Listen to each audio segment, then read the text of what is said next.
All right, Michael. This time I think I might actually die. This time I think I might actually.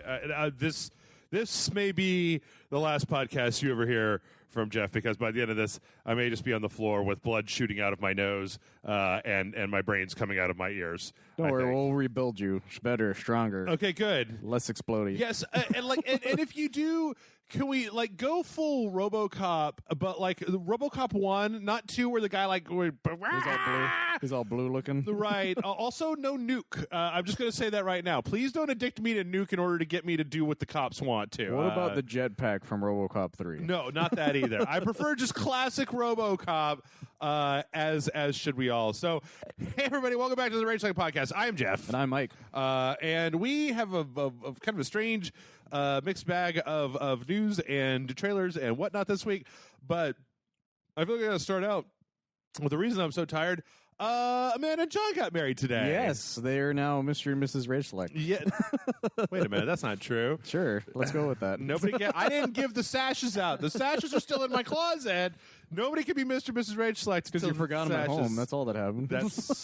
It still doesn't count if it's not official. No, Amanda and John got married. It was very no muss, no fuss, and they had a bit of a pizza party. Pizza-rific. Yeah, it was pretty good. Pretzels, candies, cookies. Yeah. Lots of cookies. There were a lot of cookies, and everybody.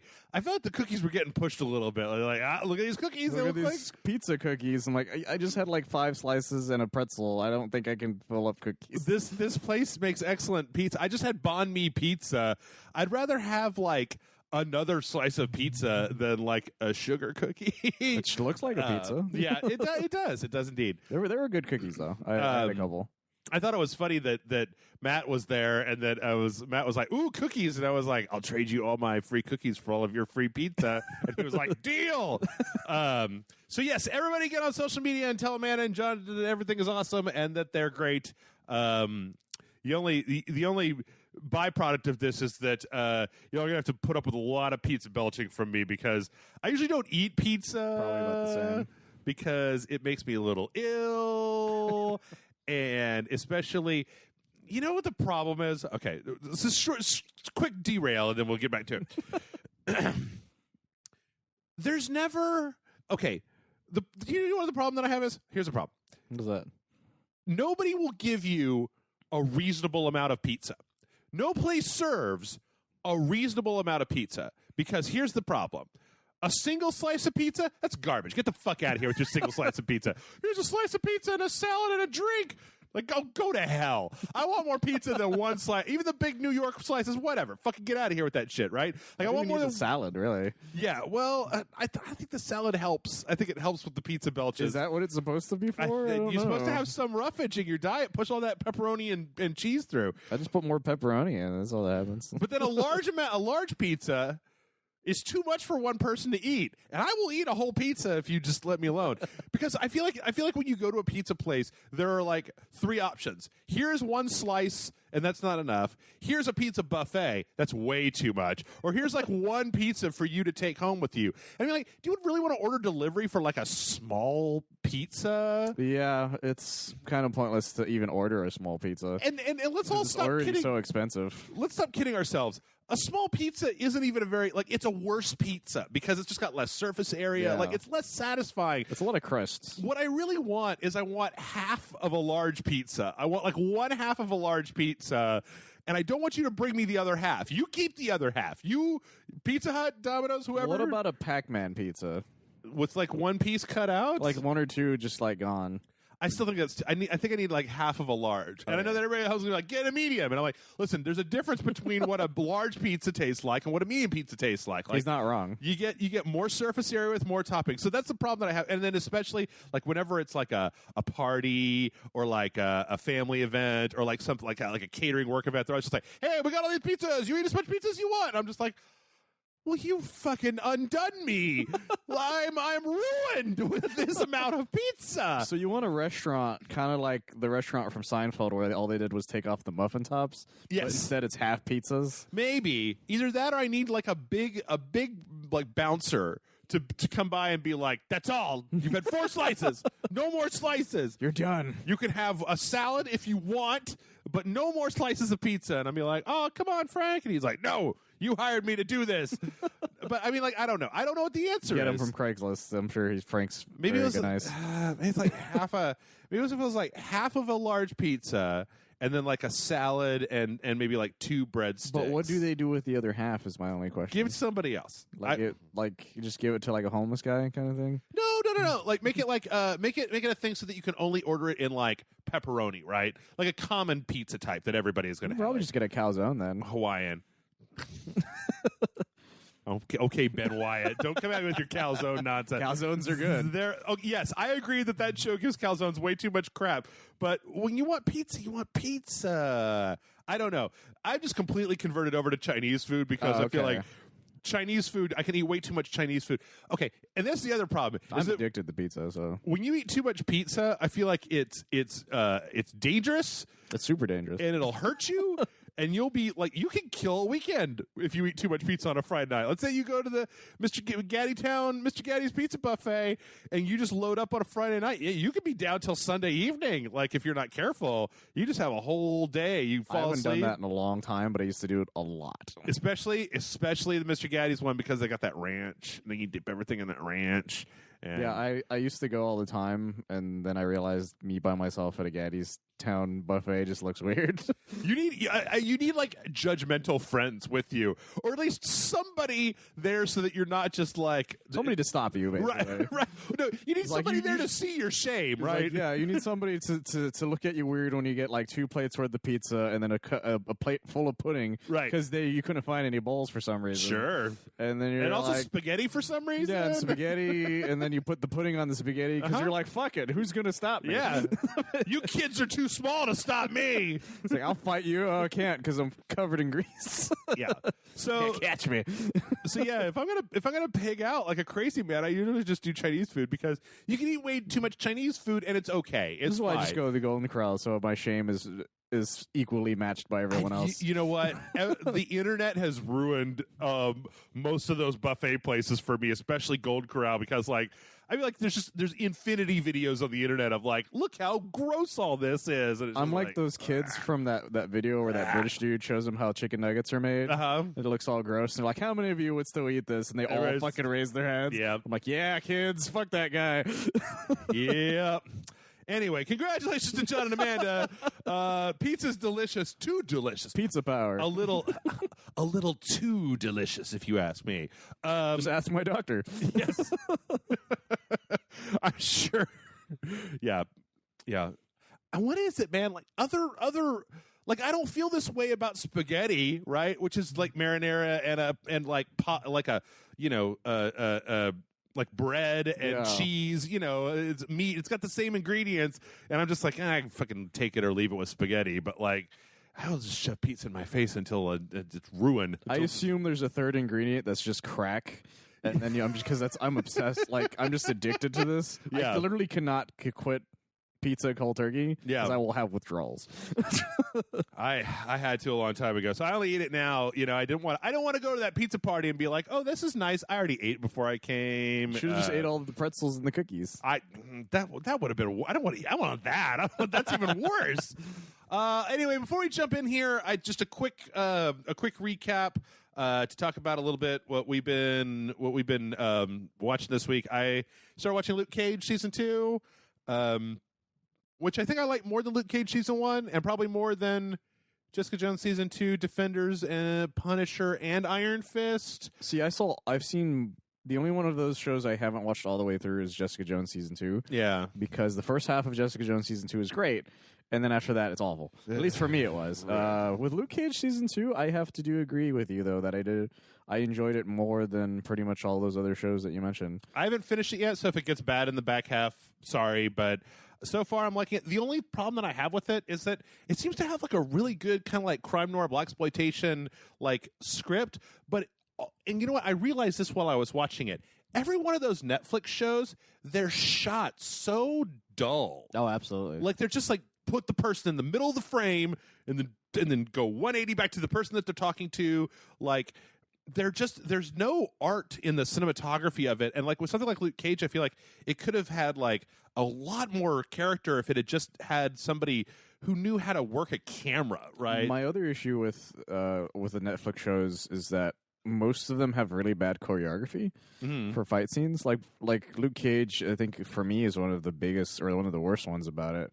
Because I remember the first season, there's that part where he goes into that it's supposed to be this important thing where he goes into Fort Knox and beats up everybody, but like it's just Or he takes the car yeah, door he's off. got the car door and the couch and stuff, and it just looks really awkward. And in the first episode of the new season, he's just throwing people, and like that's all he does mostly. There's a lot he of just throwing. throws people. There's a lot of throwing. And then when he actually punches somebody, you're like, well, that dude should have exploded. Right. Because, like, you have super strength enough to, like, rip off cars, doors. Yeah, there was one part where it was like he took a guy and he threw him in the air, and then they had a sound effect with this, obviously the guy hitting like the top of a warehouse, Yeah. and then falling back down. I'm like, that guy died. Yeah, that dude's dead. Like when he hit the ground, and it was just like, ugh. And it was like, no, that's like, blah, and then like a lot of blood comes out of this guy. Yeah, and every fight scene starts with people just shooting him. Yes, And it's like, guys, yes. we have said 1,000. His people literally keep saying he's a bulletproof black man. Yep. And all you do is shoot at him. Yep. Like That's the most irritating thing of all of Luke Cage is I'm like, has nobody here heard of gas? I mean, like, to try spraying some knockout gas in his like face. literally anything. Or- like Bushmaster finally tries something different. Okay. Like in the middle of the season, I'm not gonna say exactly what it is because I'm pretty sure you haven't got to that point. Yeah. But he's literally the only person who's tried literally anything else. Yeah. Literally the only person. Yep.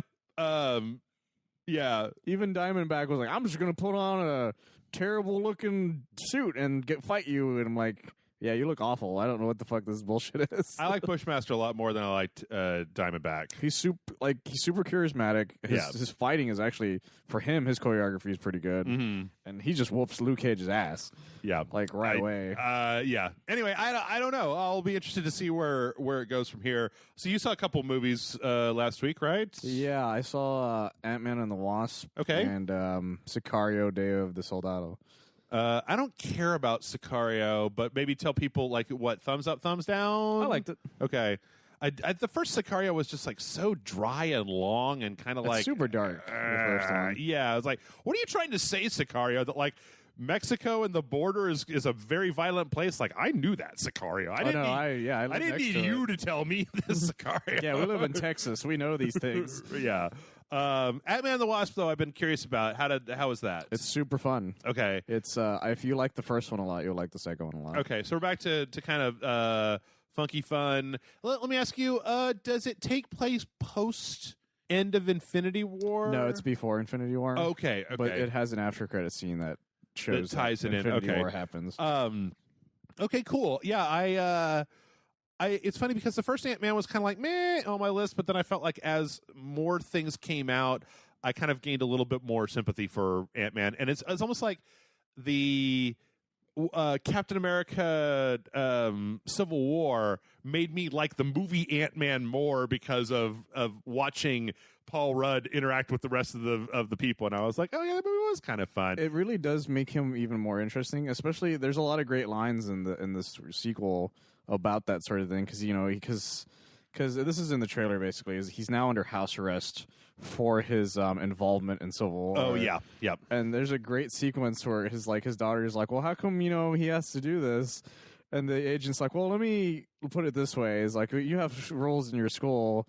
Is like, if you draw on the walls, you get in trouble. He's like, well, your dad drew on the walls in Germany with Captain America. And like when he said that, I fucking lost it. Yeah. But it's one of those things where it's like, yeah, Ant-Man is now part of this bigger universe, even more so.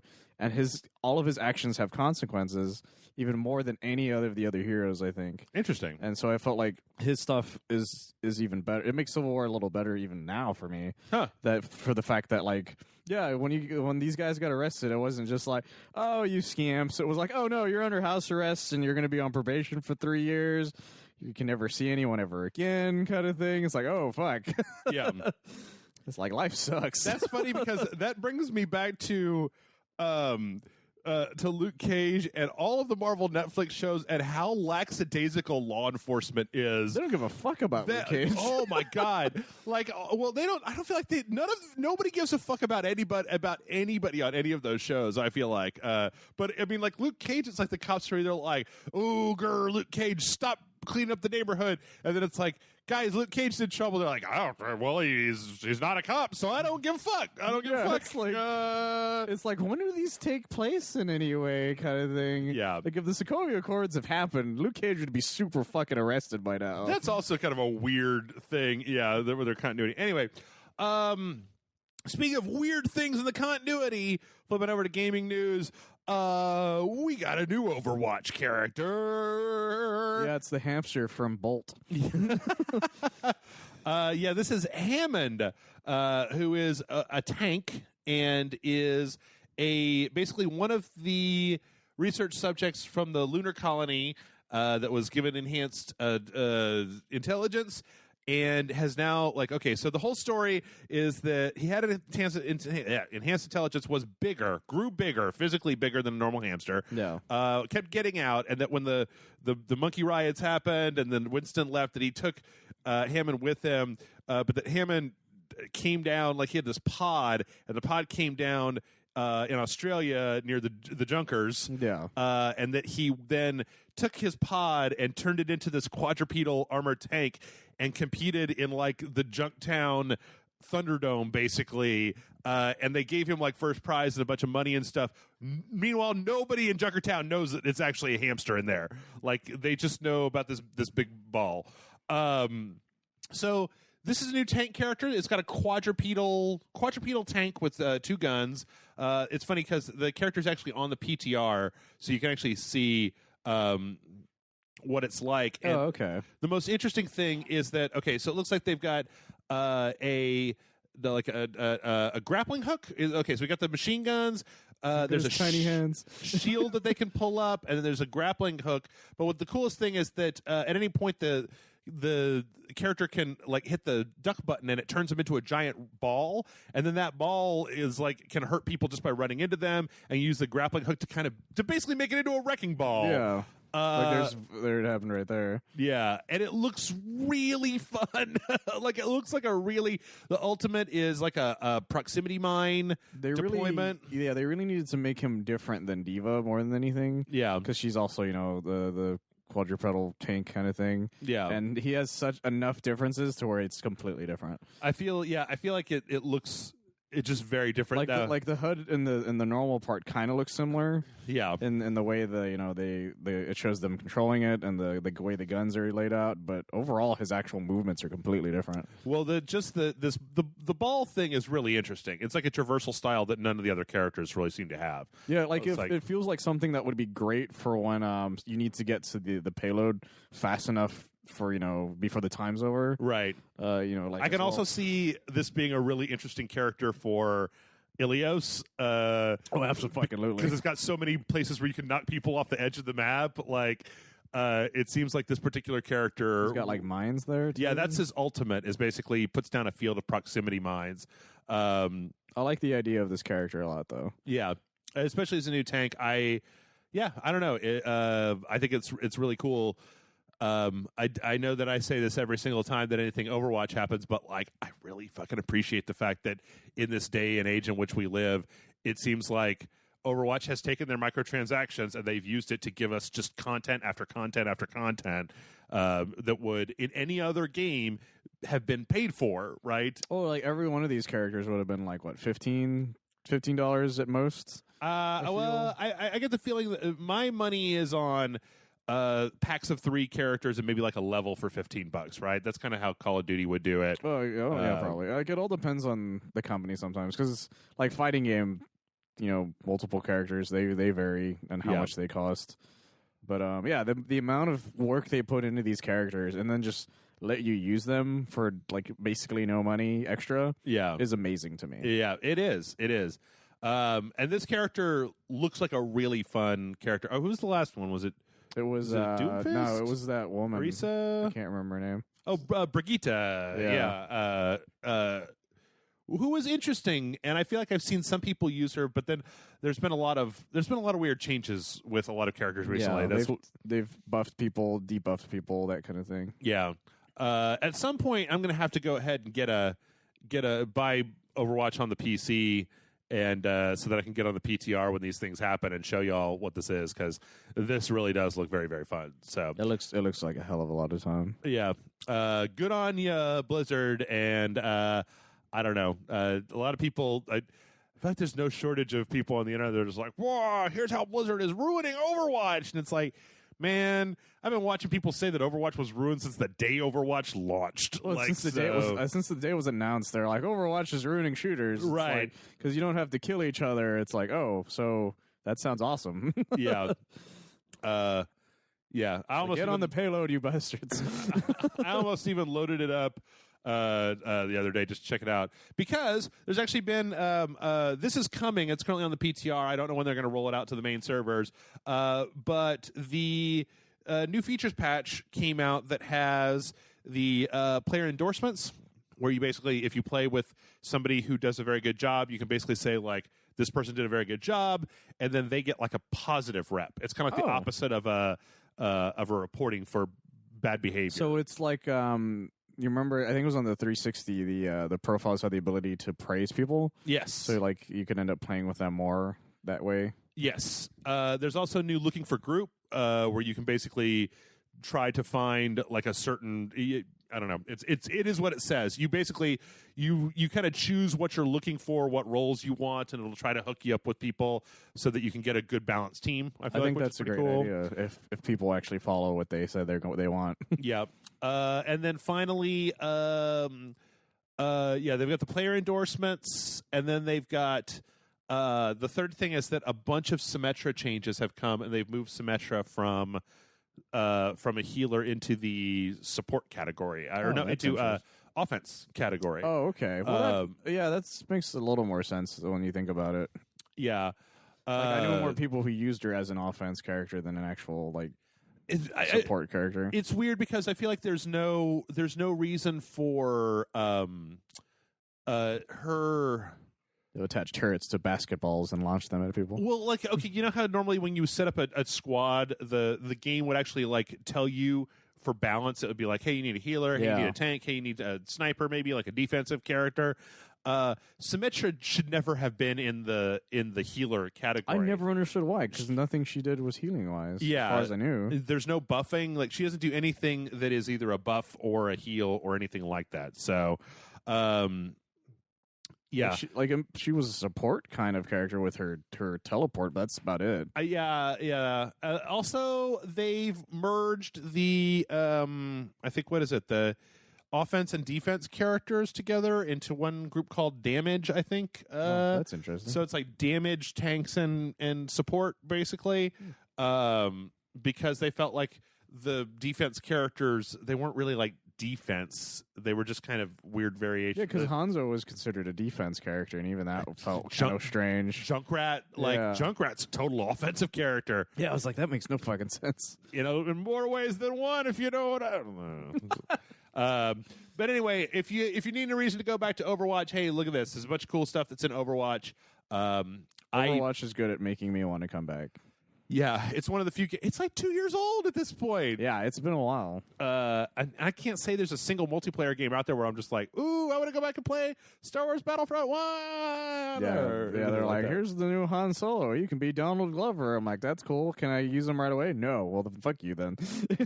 Oh, did that come out already? Yeah, it's been out for a while now. Oh, okay. But you gotta either unlock it or pay for it. And it's like $20 to buy that outfit essentially. What? Because the amount of credits that you would need to get is kind of high, that you would normally get, or the ones that you have to buy. Right. Yeah, because now you can buy the crystals or whatever to buy skins now. But he's like, it's like 2,000 crystals, but it's like $20 for 2,100 of them. What a pile of garbage! So I was like, no, I'm good. Pile of garbage. I'm good. I'm just gonna keep using fucking Lando or Billy D. Williams. Yeah.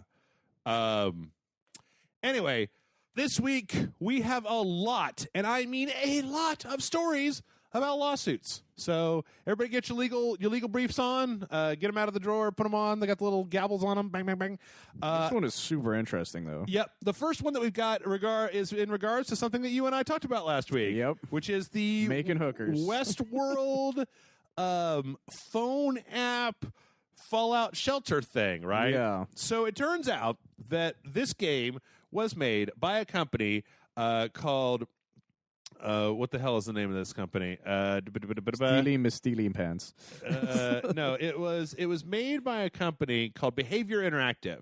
Now, Behavior Interactive, it turns out. Okay, so first off, if you don't know anything about this, you should go and you should watch the trailer for this Westworld phone game because it looks exactly fucking like Fallout Shelter. But that's not why they're being sued necessarily. That is, yes. That's the thing that we have to say right away. Yes. It is being made by this Behavior Interactive, which, coincidentally, made parts of Fallout Shelter under work for hire to Bethesda.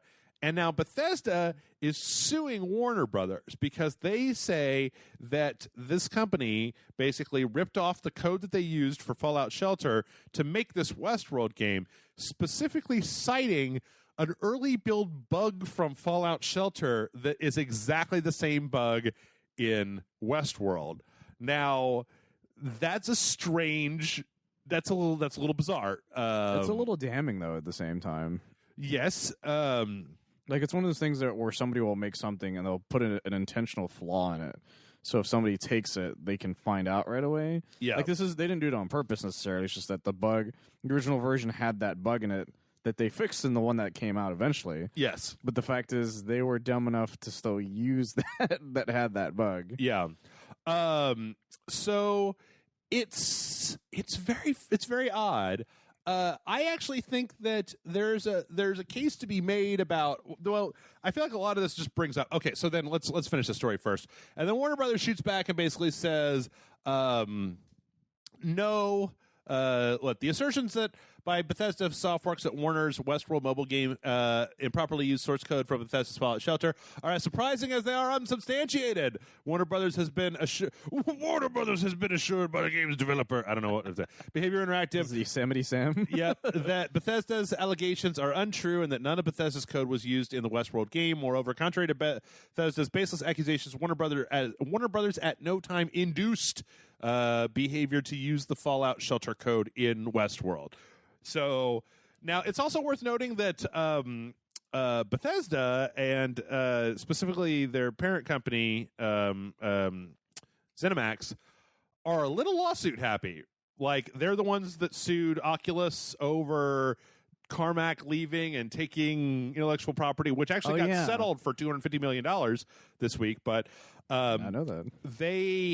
They are a little sue happy. But I think a lot of it comes down to the question of, okay, to me, I feel like this should be pretty easy, right? Bethesda gives the code for Fallout Shelter to a court, and then Warner Brothers gives the code for Westworld to a court, and then the court does a find and are the same pieces of code in here, has an independent person look at the code and then say, yes, here are the sections where they straight up copied code from one to the other. Yeah. That seems to me to be a kind of a no-brainer, right? Absolutely.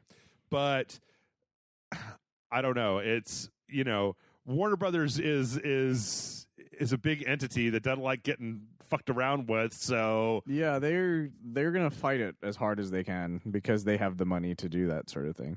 I think it's interesting though because it's funny that the assertion here is that they used code, because I feel like if it was just a question of Westworld is a fucking big old Fallout Shelter ripoff, everybody would be like, fucking case dismissed. Yes, of course. Yeah. Look at it. It is exactly a Fallout Shelter ripoff.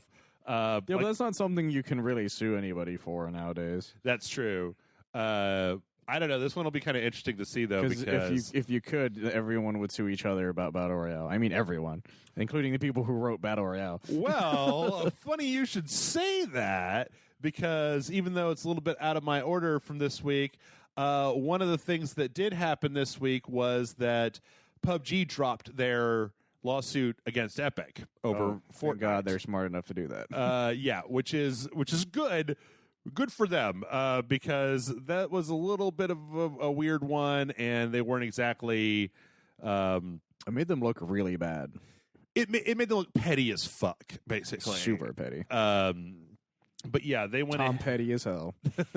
They went ahead and dropped it, and I think a lot of it was probably whether or not the case could get. Because I actually watched a really interesting video about how this really mattered about where the case happened.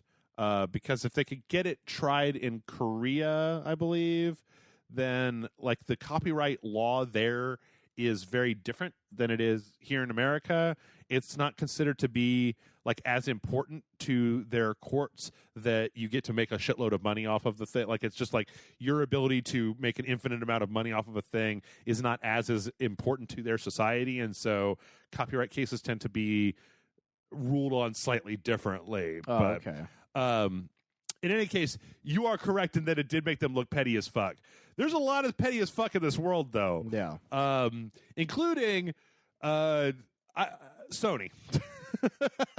Sony is kind of being petty as fuck right now, and this week it's coming back with basically Todd Howard. Okay, this is a really interesting thing, and I'd like to talk a little bit about this. In an interview, Todd Howard was asked, "Is Fallout 76 going to basically have crossplay?" And Todd Howard said what you would expect him to say, which is, "Well, Sony's giving us a little bit of trouble with that. Like, basically, everybody's on board with letting people cross-play across their servers, except for Sony. Sony does not want other platforms playing with their platforms, which I find okay. Let me finish this up first, because they also had yet another bullshit quote off of the Fortnite thing Again. Yep. Where this was at a Game Lab conference in Spain.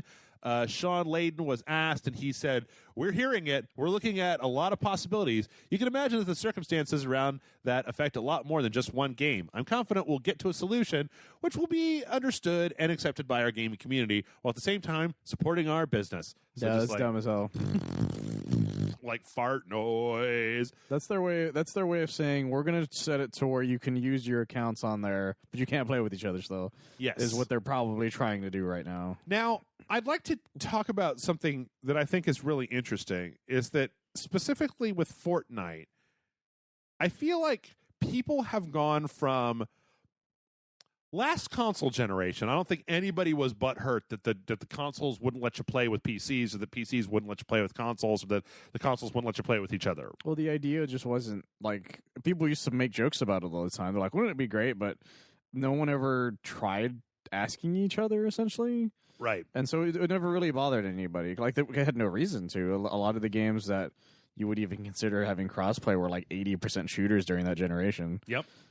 But I think that it's interesting that very specifically with Fortnite, I feel like Fortnite and Rocket League, that everybody's just like, no, now! It must be now? And why isn't it yesterday? Why the fuck are you not giving me this? Like, I don't know. It's just kind of strange to me that it's gone from a thing that I feel like no, but like when it came up, people were like, I mean, you'd be like, why can't Call of Duty players play their PlayStation friends? And people are like, I don't know. For me, I think it's because the younger generation grew up on the fact that everything can connect to everything.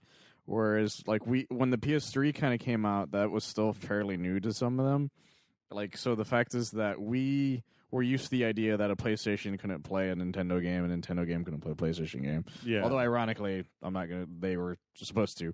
But but we were used to the idea that PS2 and Xbox didn't like each other, kind of. We were used to that sort of thing. Right. We had no reason not to be. Right. Kind of thing. And so when the PS3 and the 360 happened, we're like, well, it's a me versus you kind of thought process. Now you have all these teenagers and stuff that are now like, well, why can't I just play with my friend who has an Xbox One, or why can't I just play with my friend who has a Nintendo now? Because now they're questioning it. Yeah. In this day and age of social media, they now have a reason to question it. Sure. Whereas PS3 time, we didn't really have social media. We did, but it wasn't really all that interactive. I push a little bit back on that. Because I guess here's the thing is that I understand why people want this functionality, right?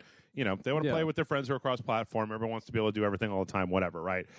You got to ask yourself, though, that unless they're getting a severe, like, not shit on social media, but like sales drop edge, what is the upside to Sony letting people play a game on their platform with DLC that they bought on another platform? Like, it seems, and last week we had the quote, it's just money, right? Yeah. Sony doesn't want you to be able to spend money on the Xbox One to buy cosmetics for Fallout 76 and then play then have those cosmetics come over to you playing with somebody that's on the PS4.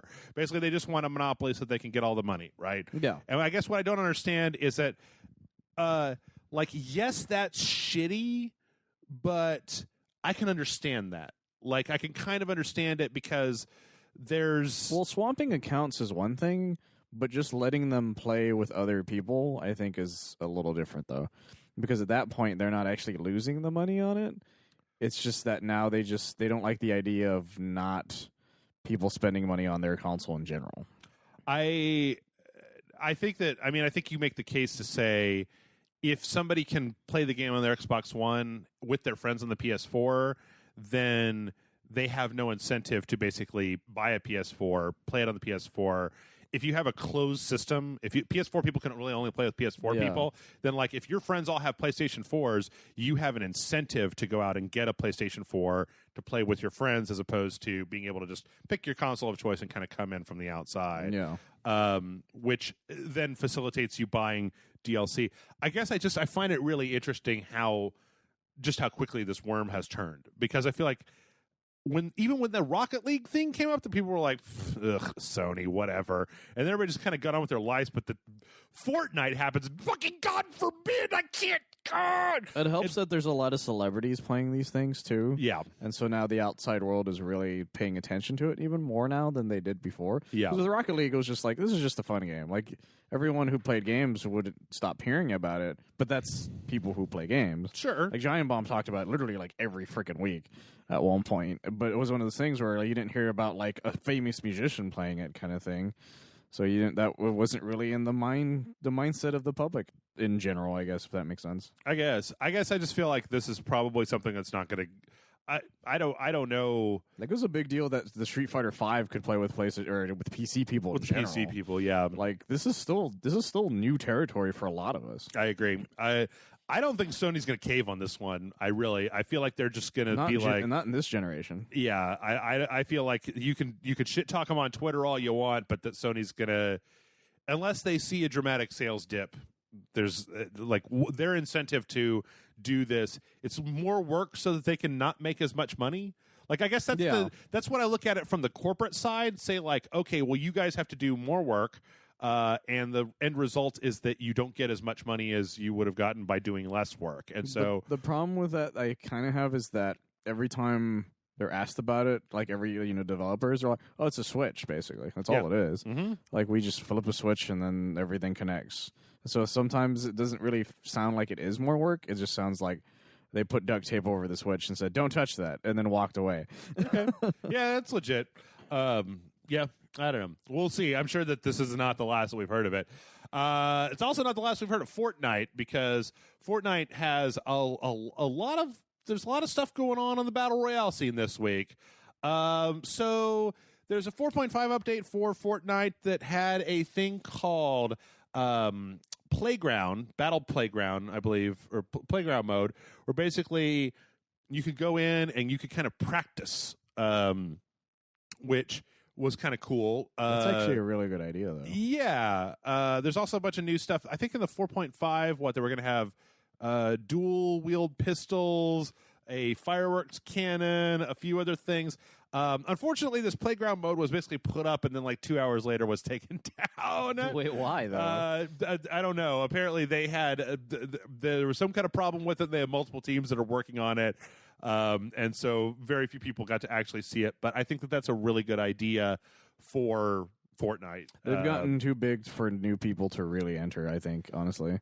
Yeah, I feel like they need I feel like Fortnite needs an actual training mode. Like, yeah, Fortnite Battle Royale could really do with something like, even if it was something like just what Dota 2 does when you load it up, where it has like 3 single-player missions to teach you a few things, and then maybe like an AI bot match where it's like you and 10 bots, right? Because even Overwatch does that. Well, sort of. Oh yeah, I mean, I guess they did. Yeah, when I remember when I first bought it, it's like, well, you have to do this many online matches against AI before we even let you do online. Right. Because they start you out with Soldier 76 and they do the training, and then they do the kind of open training arena, and then the bot matches, and then you get to go online. But yeah, like it really tries to be like, hey, we really want you to understand how this game works, before we throw you to the wolves kind of thing. Yeah. Whereas Battle Royale is just like, go fight that wolf that has like $20 billion worth of items. You're like, ah, fuck. The thing about it is that Here's a water gun. It's like, oh shit. The thing that I find strange about it is that it's not even to me. It's not like the people that are playing are overpowered. It's just that they have a set of muscle memory that I don't have. Well, where like the thing I just don't. When I'm getting shot at, the first thing I do, I think is not like I need to build a bridge. I need to build a bridge in front of my face. I always make the Looney Tunes joke, but it really is a fucking Looney Tunes thing. Like just watching these people build fucking Wile E. Coyote speeds of random tunnels and houses and shit, and you're like, I don't understand how you can process this information, kind of thing. It's so much that's happening. Yep. I liked that Paladins one that we played, Realm Royale. Yeah, Realm Royale. Yeah. I'm like, PUBG is a little bit too Counter-Strike for me, and Fortnite, the building thing, just I can't get behind it. I'm really just like, and the cool thing about Realm Royale was that it made me. I looked at Realm Royale and I was just like, oh, Blizzard, please make a Battle Royale game, because I would play a Blizzard Battle Royale game so hard. It's actually like why I have some weird amount of hope for both the Battlefield and the Call of Duty ones. Just, you know, you want to know what I was thinking about recently? Because somebody put in the comments of the Realm Royale that it turns out there's somebody is working on a melee based Battle Royale, but I also kind of want it to be like Bushido Blade, where you just get hit one time and you're fucking down. Oh, you mean that like would be super fucking tense? Oh, you mean like Fortnite? No, but just like the swords, like the samurai thing, where it's just like you get tapped and you're like, oh, and then you're just fucking dead, like right away, like no healing, no nothing. You're stabbed, you're fucking dead. That would make it super fucking tense at all times. Yeah, or even if it wasn't, I mean, like Bushido Blade. I don't know how much people remember. I'd be surprised if anyone remembers Bushido Blade. I think a lot of people remember Bushido Blade, but I think a lot of people have rose-colored glasses for Bushido Blade because it was interesting, but it was also frustrating as fuck because there was very little information about what just happened there. Like, I think that's why it could make it really tense for a battle royale type of setting. Yeah, because the original Bushido Blade, it's just like you versus like one other dude, and it was kind of tense. But yeah, it would just be like, oh, I'm not sure what just happened, but I think that guy's dead. And then there's a guy with a gun, and he shoots you, and you die. And you're just like, well, fuck you. Yeah, yep. I used to play the shit out of Bushido Blade, though. See, I've actually been thinking that Bushido Blade makes a little bit more sense if you think about it. I think that like For Honor worked really well as a, having the 3 zones, kind of attack, defend. Like it had a really good system of like kind of fighting without being too obfuscated. Anyway, we're not done with Battle Royale yet, though, because PUBG has some more news. PUBG is getting some brand new all first-person servers. Currently, North America, Europe, and Asia servers have them. I don't know by the time this comes out. I think that looked at Twitter and a lot of people were just like, "What about fucking Australia?" And they're just like, like no one cares about you, prison colony. But there was another game. There was a stalker type game that also kind of had this as an idea of all first person. This is actually for the mobile game, but all first person PUBG, which seems a little strange. I mean, like much less situational awareness than third person, right? Because you can't just rotate the camera around. You literally have to turn yourself to take a look and see what's all around you. It makes things a little more tense, but it also is the reason why I hate playing Call of Duty games. Because I have I'm just gonna, and I'm dead. Like, and it's gonna end up happening to a lot of people in that mode. Well, that's true, but I feel like that happens in all of those games. Like none of them have like a. You're very fragile in all of them. Like it doesn't take that many hits to just kill the fuck out. Well, depend. Yeah, some shooters are like that. Some aren't so much. But I feel like a lot of people are gonna rage quit first person PUBG. Yeah, probably. Like I get it, I do, but it's probably not for me. As always, I'm gonna just say that the problem with PUBG that I have is that I don't want to win hard enough to try, and when I lose, it's very frustrating because it doesn't feel like there was much that I could have done. So it's kind of like the worst parts of creeping around in Rainbow Six mixed with the like I don't give a fuck about being first, about getting play of the game. So it's kind of like none of this is really for me. Yeah. So anyway, especially when you're like you're number 60 of like it's like I don't want to be that at least. I don't even care. I don't even care. Speaking of things that I don't care about that other people care about quite a bit, censorship, or let's use, I don't know. This I feel like this is one of those issues that it really depends on your point of view, right? Yeah, what is going on with this? Okay, so there's a game. This game came out in Japan. It is called Omega Labyrinth Z, and it is a PlayStation 4/PS Vita game by P-Cube, who have made they're like Senran Kagura and all those dumb booby ninja games. Oh, I see. Okay, so that's all you got to say. This game, just to let you know, is basically, what's the best way to talk about this? I went and looked this up.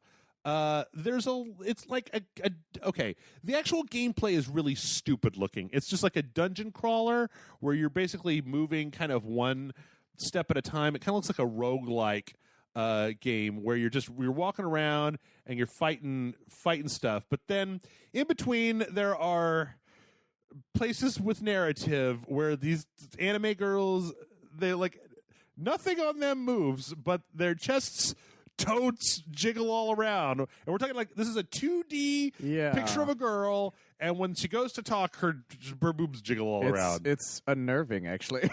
Now, the actual gameplay of this game looks like garbage. Like total fucking garbage. Like absolute and total shitbag garbage. Like it looks like a really stupid RPG, right? It's not very. Oh God, jeez.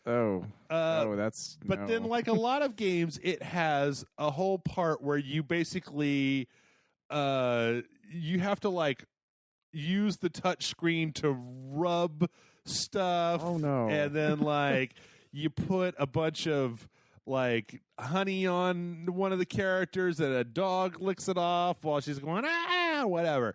Anyway, okay, so we're done with that. Everybody knows what we're talking about. Everybody knows what we're talking about. Okay, let me just say there's a bunch of these games that have already come out in the United States, right? P-Cube makes a bunch of these games. They've already come out in the United States. Shit like Senran Kagura and Criminal Girls Mischief Party. Just all kinds of weird stuff. Amanda and I play most of them, right? Oh, okay. Because we're just like, this is stupid. It is pretty dumb, yeah. Okay, so... Well, this one is much dumber than anything I've seen them make. You need to go back and watch some of our old videos, because this is less dumb than a lot of them. No, I mean gameplay-wise. It just looks like it's not worth it at time, at least. Criminal Girls is even worse than this from really? a gameplay Okay, perspective. I haven't seen that one. Anyway, Sony has now basically stopped the company from localizing this game, and because it's on their platform, that means that it will not get a Western release. Now, one of the reasons for this is specifically that in the UK, their ratings board refused to classify this game for release in the UK. And the reason for that was because this is one of those things where I'm like, oh, you motherfuckers, you couldn't write your way out of this, could you? This game takes place at a high school, right? Mm-hmm. Okay? They're high school girls that are walking around in the dungeon with the boobs hanging out and whatever, right? And several of the characters in the game are first-year high school students, which means they're like 16, which means they're like underage. And they didn't. Most of the time, video games, when they do this shit, they will just be like, no, they're all 18. It's fine. Yeah. But in this one, it was a 1,000-year-old dragon or something. Right, exactly. Looks like a 13-year-old fucking girl, and I've lived for 1,000,000 years. I've been around for 1,300 years. Right. It's like, okay, then, sure. But on this one, they basically wrote themselves into a corner with this dumb high school thing, and they couldn't get out of it. And so the UK was like, that girl's 16, and you're watching her boobs jiggle all around and using the Vita touchpad to, like, poke and prod at her and put honey on her junk and stuff, and, like, nah. And then once Sony saw that, they were like, nah, we're not going to do that either, which... I can't argue with that, to be honest. I know there are going to be... I don't know how many people... I know there's at least one person on Rage Select 2. Alex is all up into these games, really into these games. Like every time a new one is announced, he's just like, Jeff, you gotta play this. I'm like, we play these to make fun of them. All right, we don't like them. But there are a lot of people in the United States that feel that just goes, oh, it's censorship. You censoring my I wanted to play that game. It's just video games. It's just pretend bullshit, like, etc. And I just don't think that that's the hill that you should be dying on for these things. At least like, not for a game like this. Yeah. I mean, like, maybe some of the relationship stuff in some of the Fire Emblem games that people get upset about, but for an obviously exploitation fucking game where, you know, a bunch of, like, when the character portraits come up, one part of the you know what? It's a 2D image. That's what makes it so creepy. Is that it's a 2D image. Yeah. That's doing it. It's not like it's a 3D model that's doing it. It is literally a 2D image where just the chest shakes real quick. It's just the chest. And it's all like, of it's not them. like their hair moves either. Yeah. It is literally just the chest. It is just the chest. It is super unnerving because of it. And let's see if I can find the there was, I remember when I watched it, Jesus, I saw the thumbnail of one of those videos. Yeah. If you go to, is this the one where it's Omega Labyrinth Z official trailer, where, like, the first thing that happens is it's like the trailer starts, and also the way that these girls' uniforms are, it's just focusing up on the boobs. Like, it's all up in their boobs, and it's not a good look when you're like, hey man, why? I don't understand why you won't let me look at 16-year-old anime girls bouncing their boobs all over the place. It's just like, come, you gotta, like, yeah. Jesus Christ. So Omega Labyrinth Z official announcement trailer. All of the girls in the school come up, and then their tops literally pop off, and it's just their bras underneath. Like, this is not the hill to die on. My favorite part about us having found this video was there was a commercial for Cartoon Network just before it. Yes. All right. Speaking of boobs, this trailer's goddamn ridiculous. Also, there's a gigantic explosion at the end that is just boobs. Wow. Even the name of it. Fucking wow. The Omega in Omega Labyrinth is shaped to look like boobs. Anyway. I'm done. Another game with boobs is Agony. Fucking Christ. Bad news for Agony fans. Agony was the stupid game where you were in hell and there were all the boob demons and stuff like that. So originally, Agony was going to release, and they were going to have an uncensored patch that you could put on the game. Oh, yeah, the AO thing? Yeah. Then they canceled that, mostly because of Steam. Then they came to an agreement with Steam. They're talking about, yes, they are going to make it, but it's going to basically be like another version of the game that you can get as like $1 DLC, or as like a patch or something. Today, Madmind Studio put out a press release, and it says, "Hi gamers, we regret to inform you that our company is currently struggling with financial problems. Due to technical and legal reasons, Madmind must cancel the development of Agony unrated. Part of the team will continue to support Agony on Steam and consoles by pushing new patches, but, you know, and there's more to it. But basically, you ain't never going to get that weirdo boob demon patch for Steam and Xbox and PS4. And I can live with this. Well, I feel like the main issue here is that there are people that kickstarted this game and people that pre-ordered this game based on the idea that was going to be a thing. Oh, okay. And so I feel like it is legit for all of those people to be bad.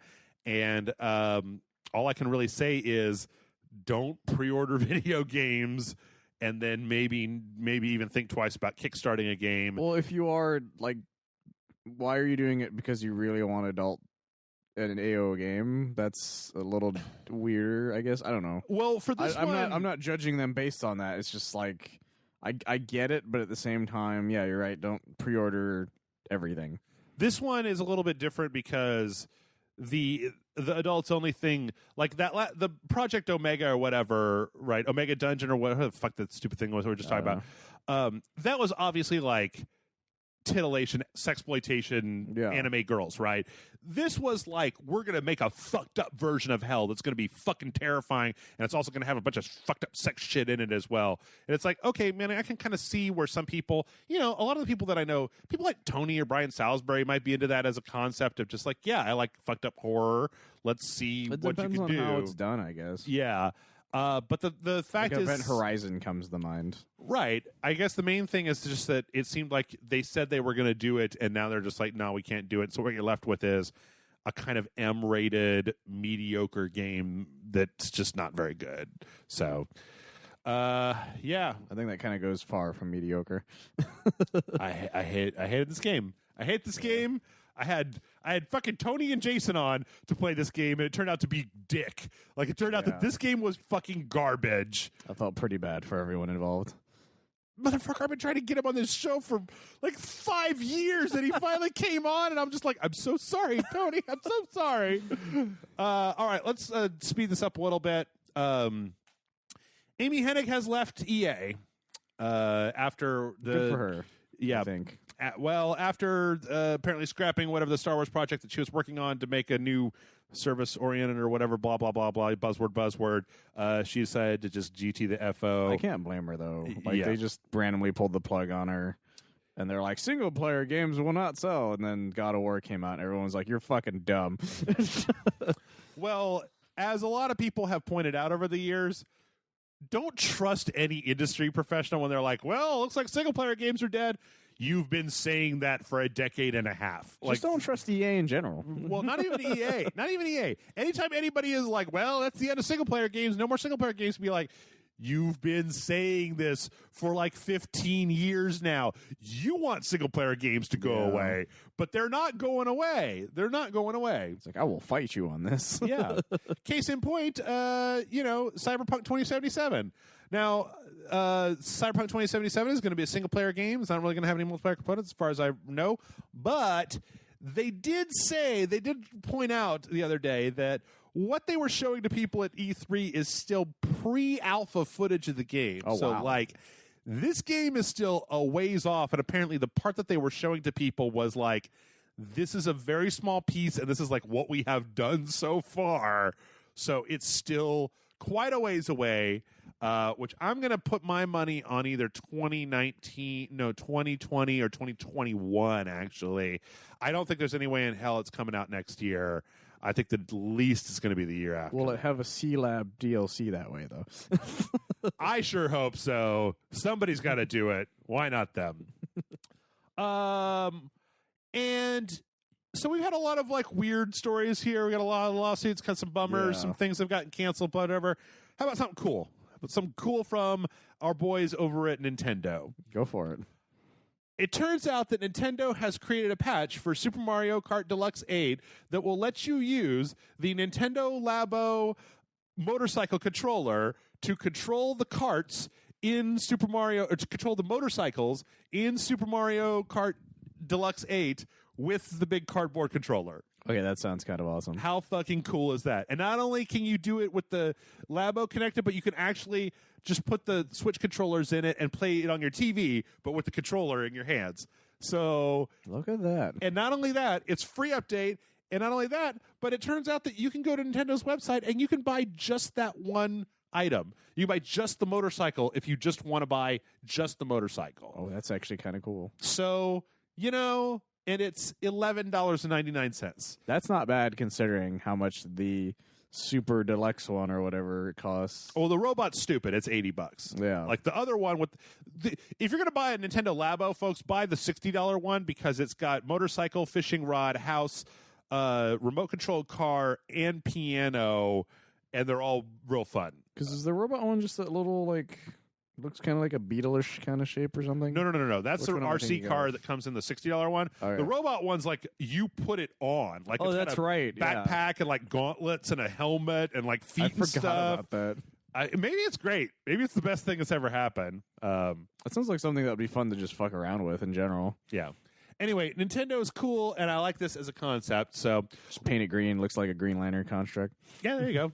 I'm gonna have to cut a few of these things out, so let's jump on forward. We got a trailer for the story trailer for Bloodstained Ritual of the Night, which it's weird. This game looks a little bit funky to me. Like, it just doesn't seem quite as... It looks like a 3DS game. Right now. Like, right now, it looks like a 3DS game that's blown up. Yeah, I could see that. And I don't know if that's a good or a bad thing, considering. I guess it just... It does very much look like Castlevania. It's just... It seems a little like the character sprite seems a little small, or the 3D model, I should say, seems like a little small on the screen. The environments seem a little sparse. Like, there doesn't seem like there's a whole lot in them. Even just, like, lighting stuff in the background. Like, it feels very empty when I look at it. There's the dude that just yelled out demons every 20 seconds in that game that we played. Yeah. Demons. We got a trailer for Kingdom Come Deliverance is getting a trailer called, or DLC called From the Ashes, where you basically get control of a small hamlet and you're able to build it back up into a city and become the lord of it. Yay, building. And this game is seems like it would be cool, but it's a lot like Cuphead to me, where I'm like, sounds like a cool idea. I'm not interested in your game where I have to learn to read in order to read. Yeah. Like, or I have to eat all the time. Although I like the idea of judging. I'm going to cut babies in half every 20 seconds. Like, a lot of what happens in Kingdom Come Deliverance seems like it's kind of interesting, but I'm not really willing to work for it the way that the game wants you to work for it. So I don't know, any DLC that's like, you can build whole towns. I'm like, yeah, I don't want to do that. I mean, it also took like 2.5 hours for me to get out of like the opening area, and then it was really boring, and I was like, oh, woo, slow down, game. Yeah, throw crap at people. Yay. You said also that there was Nightmare Cops. You want to tell us about Nightmare Cops? I'm super excited about this. So Newgrounds has decided to make another Vidjima game, and I fucking love Johnny Utah's voice because that man is hysterical to me. Okay. That Newgrounds has been working on this game apparently for a while. It's kind another of a side-scrolling action adventure. Yeah, and it's about, as far as I've been able to find out, it's about teenagers who have nightmares who are basically protected by what's essentially cops in their nightmares that help them fight the evil teachers, like the bullies that they have nightmares about. And it looks like it could be a good time, considering it has that sort of look of Castle Crashers. It reminds me of the guy that did the art for the Scott Pilgrim game. Yeah, I could see that, and yeah, Johnny, the voice acting I like a lot. But yeah, like I said, I was telling you beforehand, Johnny Utah has made some of my favorite Flash videos for like years. Yeah, like I've quoted that man for like so fucking much. Paul Robertson, yeah, he also did like Mercenary Kings and then Pirate Baby's Cabana Battle Street Fight 2006. He worked on Pixels. Oh, that's unfortunate. But yeah. I'm a big fan of. I was a big fan of Newgrounds as a teenager and a little younger than that. And yeah, there's a lot of stuff that those guys have worked on, and yeah, I'll follow those guys if it looks interesting, and it looks interesting enough, and I thought it was funny enough to make me want to see more of it. Okay. And then we also had a very brief trailer about some new folks coming into Mario Tennis Aces. We are getting what is it? Donkey Kong Jr. or no, Diddy Kong, Koopa Paratroopa, and Birdo are coming to as free downloads in the fall for Mario Aces. Everyone is here. Yep. Yep. Let's see. Let's run through these. Final Fantasy VII is apparently working smoothly. Things are happening. It's going. Apparently, it was just Tetsuya Nomura came out to basically say, "Hey, I know you guys have been hearing a lot of shit talking in the media. Everything's fine. Everything's cool. I swear we're making it. This isn't like Tekken Cross Street Fighter." Yep. They basically said that the reason that you haven't seen anything is because they're focusing on Kingdom Hearts right now, and they don't want to take focus away from Kingdom Hearts to talk about something else. Well, it makes sense. People have been waiting for Kingdom Hearts 3 since the PS3, so. True. Let's see. Avalanche, the company that made Mad Max, and I think that part Isn't of that them the is terror organization of Final Fantasy VII, actually. I believe so. They also made I think they're making Rage 2, right? Sure, I don't know. They basically got bought out by the largest movie like theater chain The theater chain? Yeah, let's see. Nordisk Film, a leading media producer which operates the biggest cinema chain in Denmark and Norway, Okay, that's even weirder. and wanted to branch out. Well, they're in one of those countries, like Those they're clever Norwegians. Yeah. So I don't know. Maybe they seem to be all over the place right now between Rage 2 and like Just Cause and a bunch of the other stuff. So yeah, that's kind of crazy, actually. we'll see. That's the last thing I thought you were going to say. Yeah. Google might be making a game system. This is such a big old rumor. It's supposed to be like a streaming system, and This is a terrible idea. yeah. The reason I say this is because I've done support for multiple things that they've done, and they're terrible. Yeah. I also think that this sounds like a very bad idea. Also because it sounds like it's based on the whole On Live Gaikai like streaming thing where it's. There's a reason On Live failed. Let me put it this way. I've fallen out of love. I like Google's services, Gmail, Google, the search engine. Like these Yeah. are good services, Google Docs. I use them all the time. Every time Google tries to make a piece of hardware, it's garbage. Like Well, their phones are okay. they're all okay. Like the laptops Like they made I have a Pixel phone on me now, actually. are okay. I had the TV, the little the streaming thing. I forgot what it's called. Yeah, The me too. Chrome Chromecast. Chromecast. They had the Chromebooks, which I was like, these seem like they're okay $80 I like my Google Home laptops. What's that? I like my Google Home enough, though. But I want it, so I didn't pay for it. So Yeah, I mean, like everything they make, I feel like is I use it mostly to tell me the weather and the time. Yeah, is okay. Oh, you've one of those things that you actually leave it. I unplugged my Alexa. I was just like, I don't want Alexa listening to me. I love fucking with that thing because it has a Mad Libs feature. Yeah, You can get to curse. It's the best. okay. And last but not least, just for fun, if you are into Nintendo Labo, Nyko is making a little cardboard craft arcade cabinet where you can basically put two of the Nintendo Switch controllers and the Nintendo Switch module in. And it's just like a little stand-up cabinet. I like the idea of this, especially for the new Street Fighter 30th anniversary collection, Yeah.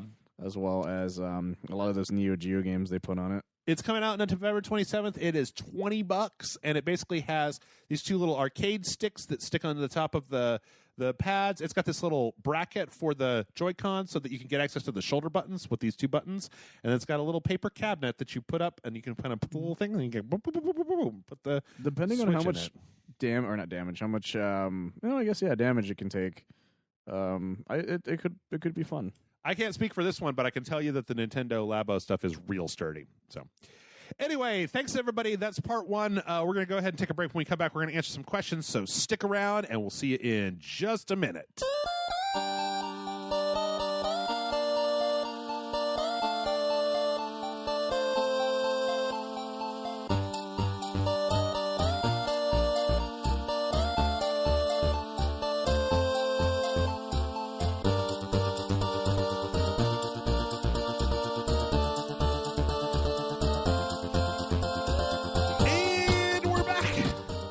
We're back. All right, one more. Keep pushing. Push it to the limit. No, we're back, and it's time for questions. But before we get to those questions, that you can send it to mail@rageslide.com. I beat Yakuza 6. Really? Fucking finally, yes. And while I don't know that I have the mental acuity to go into a full-on review, I thought I would just say a little bit about it. So, Yakuza 6, this in the Yakuza games, Kiryu Kazama is now kind of an old man. A lot of it's kind of about his daughter, who actually was the little girl from the very first game, or adopted daughter, really. Like, they're not blood related, but then Kiryu's an orphan anyway. Kind of goes missing, and then it's up to you. Like, her son is there, and you're kind of bebopping between Kamurocho, which is where all the Yakuza games are, and then kind of this like sleepy kind of shipbuilding village, SHIP building. They don't literally make Yeah, I was poop. like, what? Yeah, they don't assemble poop there. Kind of trying to figure out a lot of what, like, who is this child? Where did it come from? Like, all the Yakuzas are trying to get this kid. And so there's a lot of kind of like Kiryu playing with a baby. He's like a good grandpa, you know. Okay. But then there's also a lot of ass beating. it's interesting because what I'll say is from a real like top level perspective, I think it's a very good game, and I think it's a very good Yakuza game. But it kind of reminds me in a weird way of like Metal Gear Solid 4, and let me just say that it seems to be kind of like sentimental fan service for Yakuza fans. Oh, okay. Because the eventual plot that unfolds, as all Yakuza games eventually have, they're just like, what? Is so much less about organized crime and so much more about like family and like families and sons and daughters and fathers and sons and bloodlines and lineage and like what happens. You know, it's a lot about that, to the point where there are like some characters that I really would have expected to see more of in Yakuza 6 that kind of just get written out of the game entirely. So you can have this new cast of characters, these new kids that kind of show up and, you know, and Kiryu talks to. And, you know, it was good. And it came to there was actually, though, one point where I feel like this is a thing with a lot of the Yakuza games. It's so fucking Japanese that there's this one big reveal that has to do with like a cultural thing. There's actually several cultural things about Japan and like Japan's relationship with China, and God help you if you ever stop playing this game, because you come back and it's just like, well, the 5th Tojo clan chairman, has been trying to make an alliance, or has been trying to come to a deal with the Omi alliance, but then you've got these guys over here, they're trying to block that because the one patriarch had a thing when he was a kid with the patriarch of this 4th clan that doesn't like the 3rd clan, and then has to deal with like post-war politics in Japan, and I was just like, I'm only getting about 20% of this. And then there's a part where there's like a really interesting kind of, there's a cultural icon that's a thing that's really big in Japan, which I had to literally look up on Wikipedia and go, I need to know what the cultural significance of this is, because when they do this big reveal, which I'm not going to spoil, they do this big reveal at some point, because I tell you what, the reveal the bad guy was Godzilla the whole time? Yes, it was Godzilla the entire time. It was him in a tie and a suit. It's not Godzilla, but Godzilla would be an interesting thing to like, where you would like if you were so Goku's the bad guy. where if you were a Westerner that knew like a little bit about Japan, you would be like, I know that Godzilla is a thing, but that like if the story was around like the cultural impact that Godzilla has had, that you wouldn't know by default. Like if you're playing it in Japan, you'd be like, oh yeah, I know the cultural impact of Godzilla. It's something kind of like that. It's not Godzilla though. Gotcha. It's not Godzilla. I swear to God, it's not Godzilla. Frank's ears are perking up so often, so much. He's like, Jeff is saying the word Godzilla a lot, just right? Keeps sneezing. He's like, they're talking about me. What? No, we're talking about Godzilla, which is basically me. It's right. Like, what? The combat system is a little bit less dynamic than it is in some of the previous Yakuza games. Like a lot of the Yakuza Kiwami and Yakuza 0 both have multiple styles that you can use. They'll have like a heavy style, a fast style, and then like a moderate style. This one, it's all kind of one fighting style. I could never find anything to really unlock anything else. The side quests are fun. There's a bunch of kind of interesting stuff. There's kind of a weird thing where you get experience points by eating. So that's interesting. Whenever your stomach is empty, you need to go in and you need to eat a bunch, which makes for some really strange scenarios where you get used to just eating every time that your stomach is empty, and as you keep leveling up, your stomach empties faster and faster and faster, and you can eat more and more food so you can get more experience points. So like there was one part in the game where everybody was just like, quick, get to the headquarters, like all this shit's going down, everybody's in trouble, and I'm like, now hold on, I need to get some sushi. And because they have a little cut scene where he like, he does a little clap and he says that Ikadakimasu, whatever the thing that people in Japan say before they eat, right? Sure. And he does that, and then you watch him, and he's eating and everything, and it gets a little weird in that where you're just like, got to stick over here. Like everything's horrible. It's like, oh, what? Right. There's a bunch of mini games. It is one of the few games I can't actually say. I can't speak to this entirely because I haven't played the entire Yakuza series, but most of the Yakuza games have more than one protagonist. That's interesting. I think Yakuza Kiwami, the first one, is only Kiryu, but I know that 4 had, like, you played as Kiryu, but then you also played as, like, a cop, and then I think as Majima, and I think as the guy, I can never remember his name, from Sky Finance. This one, you're Kiryu. You're Kiryu the whole goddamn time, and it's also pretty linear in that you go to one of these areas. You'll either be in Kamurocho or in this small village, and then you'll you're just there. Like there's no going back and forth, or there's no real reason to go back and forth. Yeah. But it's good. It's probably it's definitely not like. How long would you say it took you to finish? I didn't max out Kiryu, and I didn't do a lot of the side stuff, and I would say that it probably clocked in around 40 hours. That was I probably could have done it a little bit faster if I'd have pushed it harder, but I was kind of just like, let's play this game.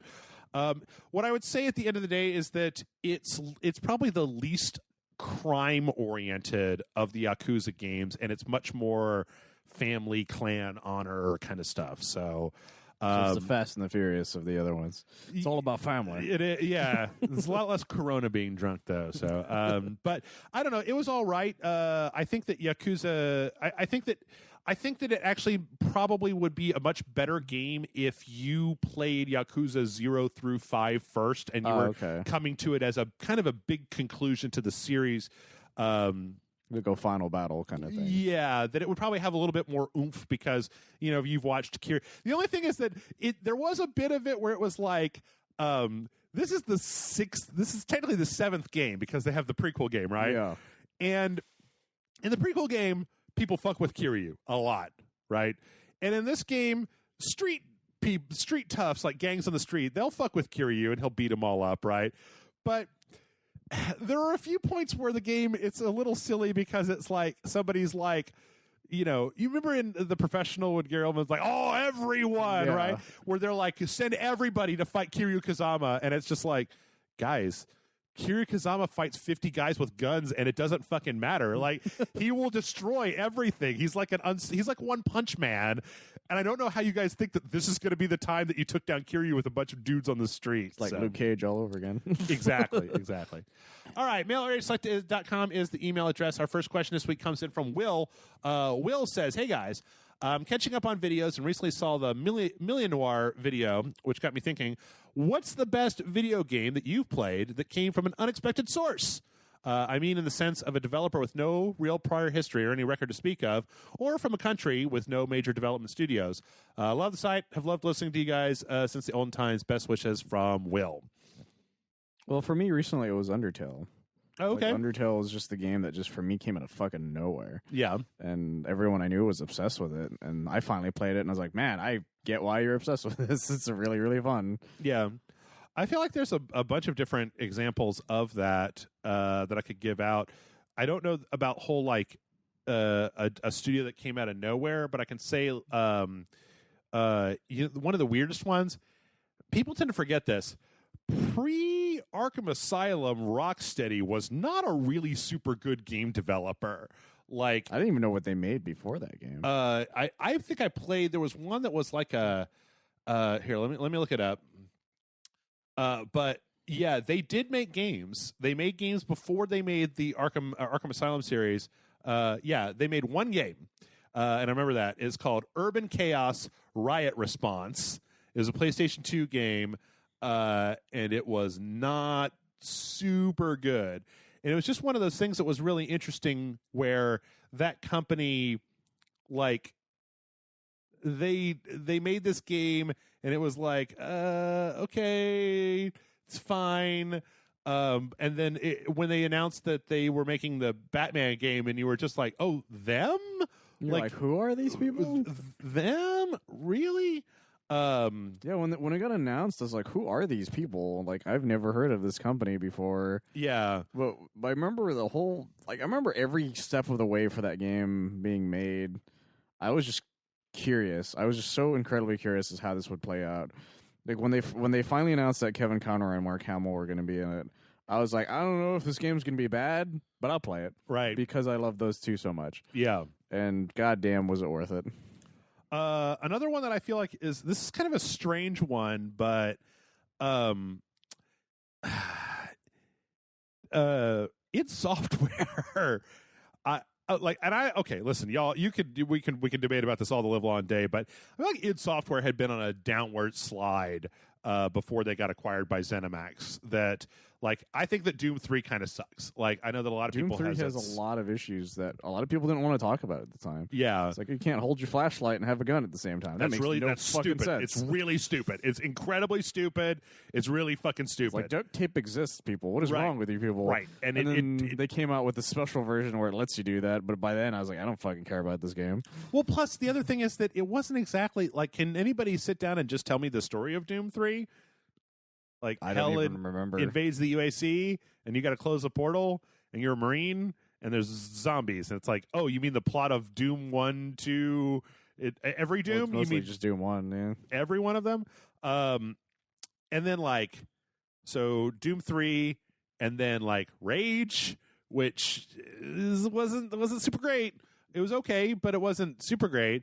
And then suddenly, for a few years, they were talking about Wolfenstein, and I remember that just being one of them where I'm like, oh, this is a really good game, like, because there was so much kerfuffle when John Carmack left. Yeah. And it was just like, oh, well, Carmack's gone, this studio's done. And in a lot of ways, when I first saw both Wolfenstein, because a lot of people also forget that, like, pre the new Wolfenstein, the New Order. Yeah, the New Order. Well, they made the 360 one before that too, though. Oh, I don't know. There was a Wolfenstein game just before that. Because as far as I know, New Order was supposed to be a sequel to the 360 game. All I remember was that before that, there was a there was that 360 game, right? There was that 360 PS3. Yeah. That was Raven did that. The Raven did that one? Yeah, that's what happened to Raven. That's a good. You know what? Raven does like the multiplayer modes for a lot of games. But remember how also there was that company that made that, like, it was a multiplayer only mod for Wolfenstein that was like, oh yeah, the company that made Brink, right? That's right. And it was a mod that they developed into a whole thing. They even had a Quake one, I feel like, that came out at some point, or something. I wouldn't be surprised. But Wolfenstein had been in the shitter for a while. Like, yeah, no one really cared about Wolfenstein. Like that, even that 360 game. Some people were like, "Well, it's all right." Like, yeah, and no one I knew was excited for the new Wolfenstein. Wolfenstein Enemy Territory. Yeah, when they announced the New Order, and like no one I knew was excited for it. Like, well, it's Wolfenstein. Like, no one's cared about Wolfenstein in years. Yeah. And then you were the one that were like, man, this game's fucking amazing. It was literally the only reason it even came onto my radar at that point, because I'm like, that's pretty good considering. Like, it's like that's like I didn't expect anyone to say it would be good. Mm-hmm. And then Doom, and then after that, Doom blew me the fucking away though. Where it was like, I swear to God, all the press coverage for Doom, I was just like, oh, this just looks like a fucking cheesy ripoff of Doom, right? It's like, oh, look, demons, and you got a chainsaw. And then I played it, I was just like, this is amazing! This is glorious! I was obsessed with that game. The only problem I have with Doom is how insanely long it takes to finally start playing it. Yeah. Because it has, like, the biggest fucking patches of, like, any game for some reason. Yep. It takes, like, years for it to download. So, yeah, it looks like Raven has been doing...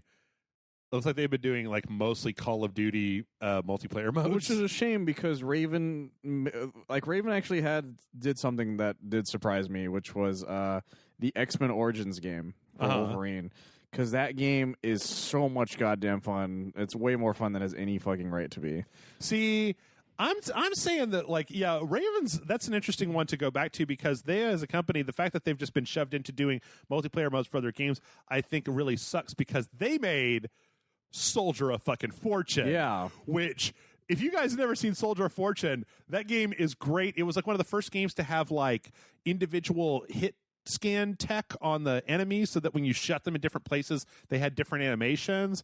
And I remember that because whenever you shot somebody in the crotch, they would grab their crotch and just kind of jump up in the air and fall over. And I thought it was so funny when I played that game that I get to the end of the game and it would get your stats, and it was like headshots 8, like body shots 25, Nutshots 76, and I was just like, there's something wrong with me. But they made that. They also made Star Trek Voyager Elite Force, which was a really interesting single player shooter in the Star Trek uniform. They made all the Ultimate Alliance games and the X-Men.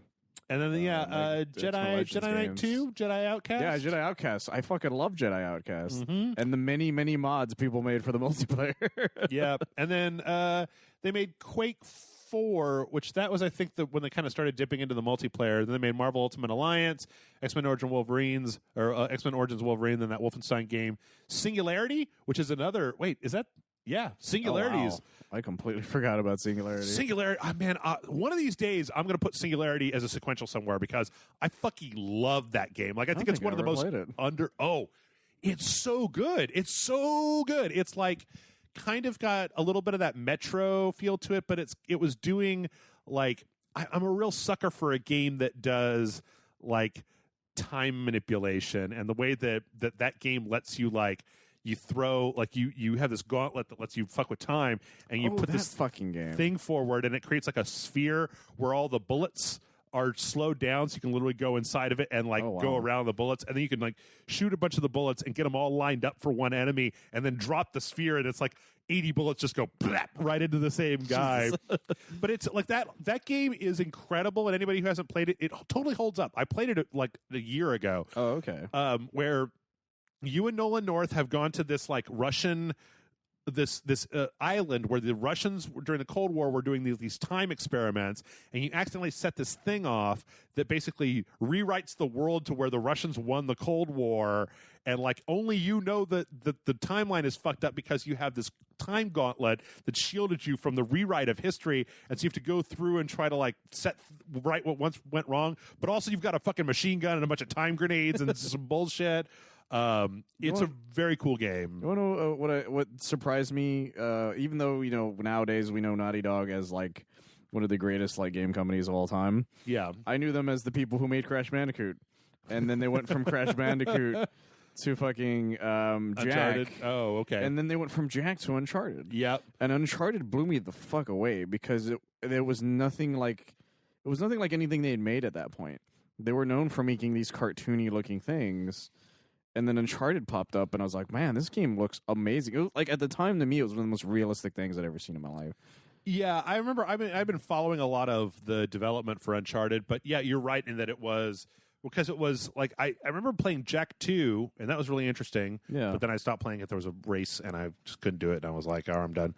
And then Jack 3, and then I feel like there was one other game. They made a kart racer right after that. There was a joke for a long time that they would make an Uncharted racer because they made 3 Crash games and then a racing game, and they made 3 Jack games and a racing game. Right. And we were like, where's the Uncharted kart game? I want that so bad right now.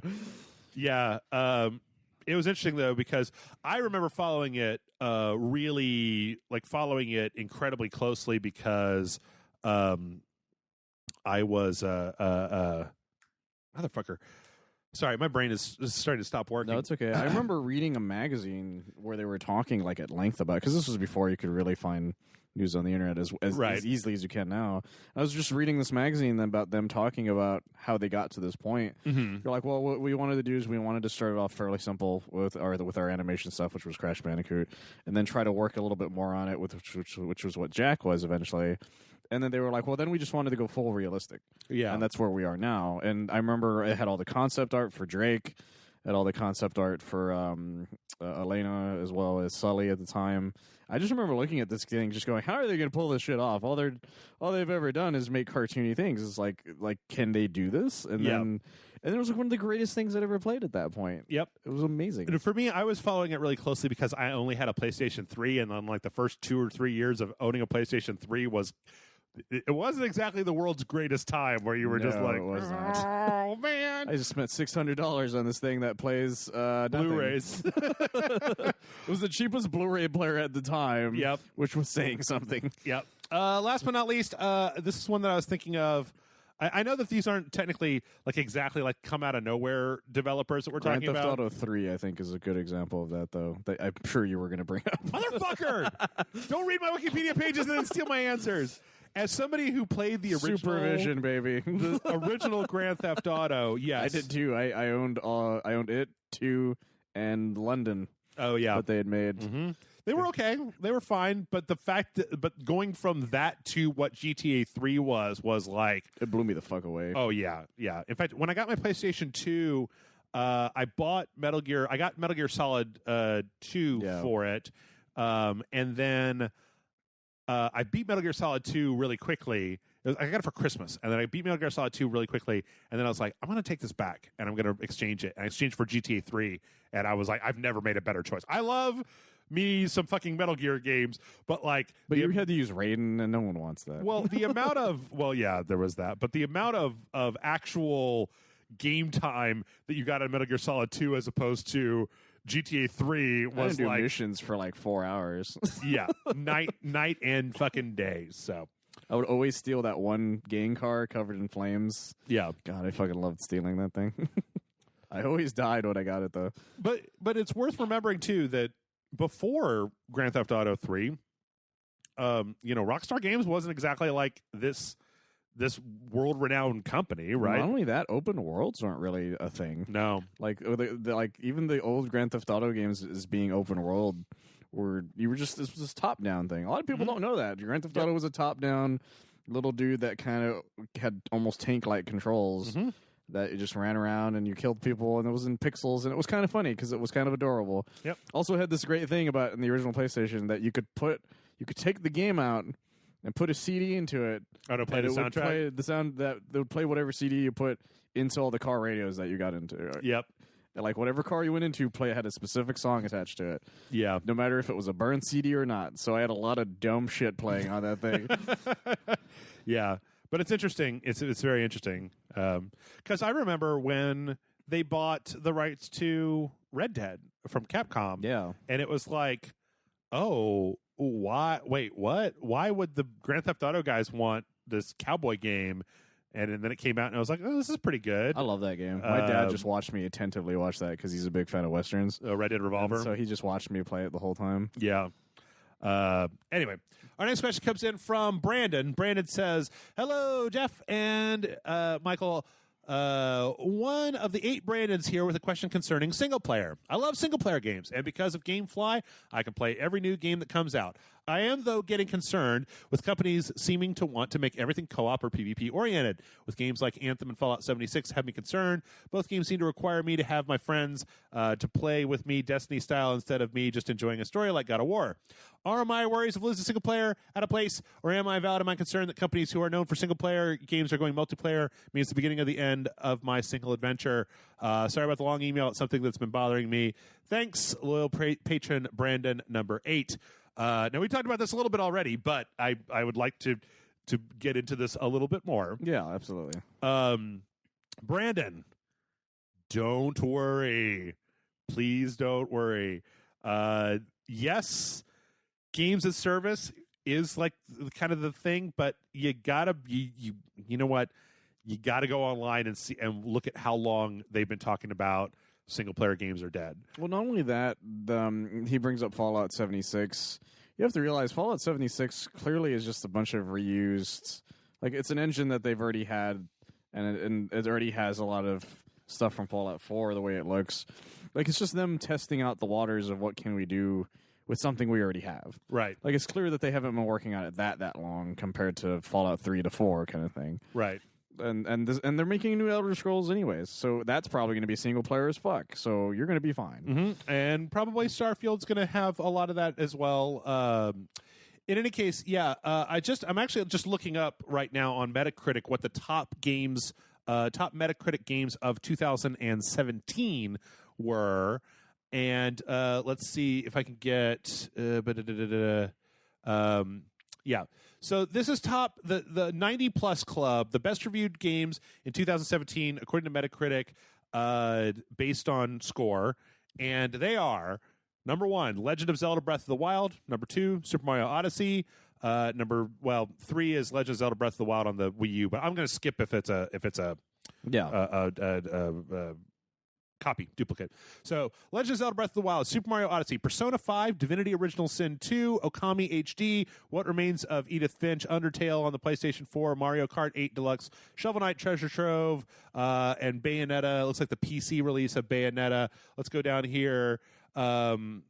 Horizon Zero Dawn. These are the top ones for the PlayStation 4. Persona 5, Undertale, Final Fantasy 14, which is online. But Horizon Zero Dawn, Nier Automata, Okami, Neo, Injustice 2, Night in the Woods, Wolfenstein 2, Zero Escape, Thimbleweed Park. Like, I'm leaving a few of these out, but Resident Evil 7, like Xbox One, we've got What Remains of Edith Finch, we've got Forza Horizon as multiplayer, but like, a lot of the same things are in here. Wolfenstein, Cuphead, Observer, Pillars of Eternity, Assassin's Creed Origins. Like, it seems like the Xbox has more multiplayer ones in their top than the PS4 does, though. Right. South Park Fractured But Whole, Prey, Enter the Gungeon. Switch has a lot of stuff. I guess what I'm trying to say is, here's just on the PC. We've got Divinity Original Sin, Okami, Bayonetta, Lone Echo, What Remains of XCOM 2, Night in the Woods, West of Loathing. I guess here's the thing. This is, I feel like, one of those sampling errors where they love to say this shit. They love to say that single player is dead.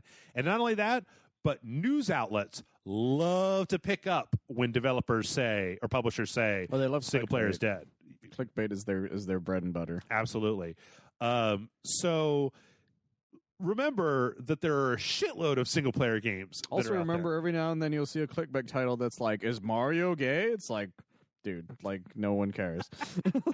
like don't listen to the internet. It's gonna say random shit like that all the time. And the end is just gonna be a long thing that just basically goes, "No, we just made shit up because we wanted you to click on this." Yeah. Here's the other thing to maybe remember. EA sucks. Like, look, I'm not trying as we mentioned before. I'm not trying to be a dick face here. As is tradition. Let's just go through some of this stuff. Like, it's not all the worst, but let's see. Like, I liked A Way Out, but it was a small game. Even then, it's co-op. Burnout Paradise Remastered, which is a remaster. UFC 3, The Sims 4 on consoles. Battlefront 2, Need for Speed Payback, which everybody forgets Need for Speed Payback was just fucking terrible. Oh, no, right? That's why no one talks about it. Right. FIFA, NBA, NHL, Madden, The Sims, Mass Effect Andromeda. No one brings that up. Titanfall 2 was good. Like, I like Titanfall 2. It's a shame that game went against a lot of big titles. Battlefield 1 was okay, but not really for me.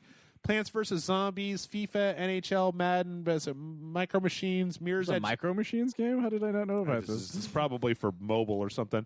Mirror's Edge Catalyst, which, remember, was garbage and everybody hated. Everyone was like, make a new Mirror's Edge. Right. Oh, I don't want a new Mirror's Edge. Fuck it, I don't like Mirror's Edge. UFC, Plants vs. Zombies, Garden Warfare 2, Unravel, FIFA, Galaxy of Heroes. And then we're back all the way to, like, the original Star Wars Battlefront and the dumb Need for Speed with the live-action cutscenes. Like, think about all that shit that I just rattled off to you. Most of those games are not good, and you don't, like, people don't, like, sports fans care about the sports games, but, like... Do they, though? I think some people do. I think the Madden fans care about Madden, and the FIFA fans care about FIFA. Yeah, but they care about it in the fact that they can use their favorite team players. So not so much that they like it being full of glitches that make it look like they're trying to fuck each other. I mean, Battlefield Hardline? Like, Battlefield Hardline? Remember Battlefield Hardline? Like, please don't listen. It's on sale so often. Please don't listen to EA when it comes to this shit. And Activision doesn't even make that many games every year anymore. Yeah, like, I don't remember the last actual Activision game that got made. I can tell you. Let's find out. It wasn't just Call of Duty. Oh, now you're thinking about it. Call of Duty, Destiny 2? Call of Duty, let's see. Look, there's a NASCAR game in there. These aren't out yet.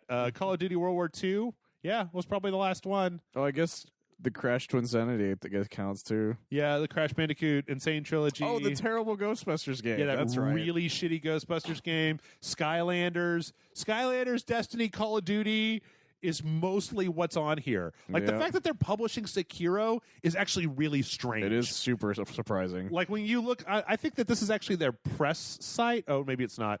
But like I'm just looking down this list, and it's like shit. It's like 80% Call of Duty. It's mostly Call of Duty. It's mostly goddamn Call of Duty, and when it's not Call of Duty, it's mostly Destiny. And in There's between, a mobile game in there too. Yeah, some weird ones. So again, don't listen to Activision. Don't listen to Activision. Don't listen to EA. What is this? Ghostbusters Slime City. It's a mobile game. Is it a mobile I have game? it on my phone right now. Boo. Actually. All right, fuck off. Anyway, and as for Bethesda, it's a little disappointing. Like I think it's disappointing that Bethesda is going down this road, but they already did with Elder Scrolls Online, Elder Scrolls Legends. And I feel like Fallout 76 is one of those things where I feel like Fallout 76 is something that we all just need to endure, right? It's a side game. Like, they're going to put it out. It's going to make money for them, and they're going to put like 3 devs on it, and then every E3 it'll be like Elder Scrolls Legends where somebody comes out and they're just like, yep, Fallout 76, still going great. New DLC drops today. It's free for everyone. Everybody go play it. Wah! And then they're going to leave, right? Meanwhile, remember that they also spent a good amount of time talking about Rage 2, which looks like a specifically single-player game with a narrative, right? Doom, Hell on Earth looks like it's going to be a single-player game. You've got Doom the Eternal. Doom Eternal, Wolfenstein Youngblood, the spinoff for Wolfenstein 2. Like, there were plenty of single-player games at E3. There were a lot of actually single-player games at E3. So don't ever get too down in the dumps. Think about Sony, right? Sony has Sekiro, Ghost of Tsushima, whatever the fuck it's called. Well, Spider-Man, Last of Us 2, a guy playing a flute. No, it's Ghost of Tsushima. No, well, I already said that one, but I was trying to remember. You said Sekiro. No, I didn't say Sekiro. You said Sekiro. You said Sekiro, and then you said Sekiro Ghost of Tsushima. Did I say no? I said Sekiro and Ghost of Tsushima, but that was me saying 2 separate games. Okay. You didn't put enough of a comment there. Control or whatever the new Remedy game is. Oh yeah, single player. Which I like Remedy a lot. And then the Kojima one, Death Stranding. Doesn't look like it's a multiplayer game. If it was, that would be amazing. It fucking could be. Who the fuck knows what that? Guillermo del Toro is your co-op character, right? Actually, I would love that. Resident Evil 2 remake. Like, Resident Evil 2 remake. Remakes. Kingdom Hearts 3 is coming out. That sort of thing. There's a lot of single player games that were shown at E3. Like even Gears of War 5 or is it 5? No, 6, I guess. Is it 6 or 5? No, 5. Yeah, Gears of War 5. That's a single. That's a single player game technically. Right. It'll have. I mean, Crackdown 3 as well. Mm-hmm. Yep. It has co-op stuff in it, but it's still very single player oriented. Yeah, I think that there's a lot of that Halo, Ori. Well, we don't know anything about the Infinite thing. Yeah, that's true. Captain Spirit, single player. If you're into that sort of thing. Yep. Metro Exodus is going to be single player. Forza Horizon, no, and PlayerUnknown Battlegrounds and stuff, no. But what was that Happiness game? They finally made the story version of it. Oh yeah. We Happy Few. Yeah, We Happy Few. That's also getting its own full on single player story mode. Yep. So Devil May Cry 5. Yep. No, there's plenty out there. I wouldn't worry about it. Just Cause 3. 4. Yes. Sorry. There's too many of sequels. Yeah. I can't get them straight anymore. Don't believe the hype. I mean, hell, even fucking as much as I didn't like it, the Smash Brothers, right? Is that's kind of it's not really a single player, but multiplayer as fuck. I don't know what you're talking about. Multiplayer as fuck. Never mind. What are you talking about? I was saying, what are the other things though? The Fire Emblem game. The Fire Emblem game, the mech game, the Deus Mechanica or whatever it's called. The new Metroid game. That will come out eventually. So I would say that if you were to actually look at E3, Bloodstained that we just talked about. Mm-hmm. If you were to look at E3 and you were to tally up the games that are single player in there, you probably see that there are way more single-player games than there are multiplayer games. It's just that they make such a big fucking deal about the games of service thing that Assassin's Creed Odyssey didn't have any or Origins. It didn't Odyssey, have any Origins any multiplayer hooks in it. So yeah. So don't worry, Brandon. It's gonna be fine. Let's say Julio writes in and says, "Hey Jeff and Michael. What do you prefer and how a company announces a game? This E3, we got both release window for Devil May Cry 5 and Kingdom Hearts 3. Some of my most hyped games for the next year. However, I noticed a weird trend for Square Enix and Capcom AAA games when it comes to their announcements. Capcom has been silent about Devil May Cry 5 before its announcement, even though there was so much proof that is in development, but they chose to ignore it until this E3. While Square Enix announced Kingdom Hearts 3 and Final Fantasy VII Remake years before they had any release window or playable demo. So, Masters of Rage, what do you prefer in terms of how a company announces a game? Staying silent even though you're craving a new game from a certain franchise, or announcing years in advance with the knowledge that it will eventually come out? Sorry for the long question. That's from Julio. That's a tough question because it depends for me. It depends on the series. Because sometimes all it takes is you just saying the name of something and I'll lose my shit. Yeah. Other times it's like, well, I want to see more about that specific thing before I can really be excited about it. Like if the trailer, if the first trailer I ever saw for Ghost of Tsushima was just them going, "There's a samurai and he's walking down the street. This is our game," I'd been like, I don't fucking care. But when Final Fantasy VII did that, I lost my goddamn shit. So it's one of those things where it's like, yeah, it really just depends on what it is. I have a very firm answer in that I don't like long. I don't like to be strung along.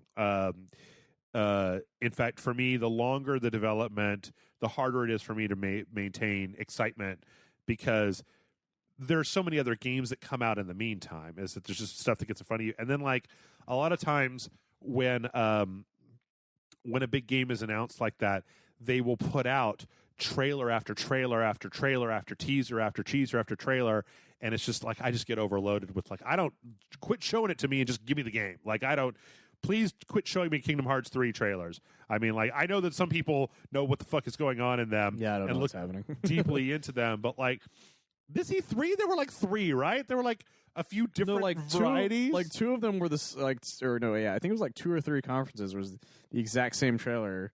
Yeah, it was Sony had the audio. only one that was different, if I remember correctly. And that was just more added to the same trailer. Yeah, it was just like other worlds, I guess, and that was it. Yeah.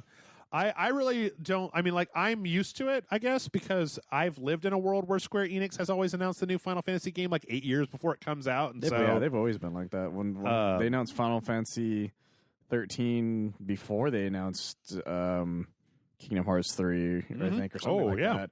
And it took them years for that to be a thing. Yep. Like Kingdom Hearts, not Kingdom Hearts. It was 13 Versus. Uh-huh. I don't even think that ever actually became a thing, or they just changed it to a different title. It's 15. Was that what it is? 15 is Versus 13. And I remember that's what it was supposed to be called, and it was and we heard about that. Yeah, even before. It's announced Kingdom the Hearts same 3. time as Final Fantasy 13. And I remember they just kept saying, like, yeah, we're gonna, we'll make Kingdom Hearts 3 after we make Versus 13. Right. And like it felt like 30 billion years later, we finally got Final Fantasy 15. Yeah. Square Enix has always been really bad about that, though. Like you said, they're probably the worst. I can honestly say, I don't know. Metal Gear has always had a really long lead time because Kojima doesn't let shit out until it's done. So that, and he's also cryptic as hell about stuff. Right. Like when Metal Gear Solid 5 was announced, and I used quotey fingers. It was what was it called? The Phantom Pain. Was it just called Phantom Pain? Yeah, it's just that there were the cuts in the top of it, and if you wrote the words Metal Gear Solid 5, they fit into the cuts on the top of it. And he was like, "Here's an interview with this burned guy or whatever." And he's like, "I'm a dude in bandages. We're making a game." And we're like, "What the fuck is happening?" It took the internet like 4 days though to figure that out. But that's the thing, is he loves like that's why I like kind of like Kojima stuff, is that he just loves fucking with people more than anything, and it makes for accidentally really fun announcements because of it. I think that a lot of like this is a good side tangent to kill a couple of seconds, but so here's the thing. I know a lot of people that have watched the Death Stranding trailer, they're just like, what the fuck, man? Was it just like a walking simulator? And I'm like, you know what? You all know Kojima, right?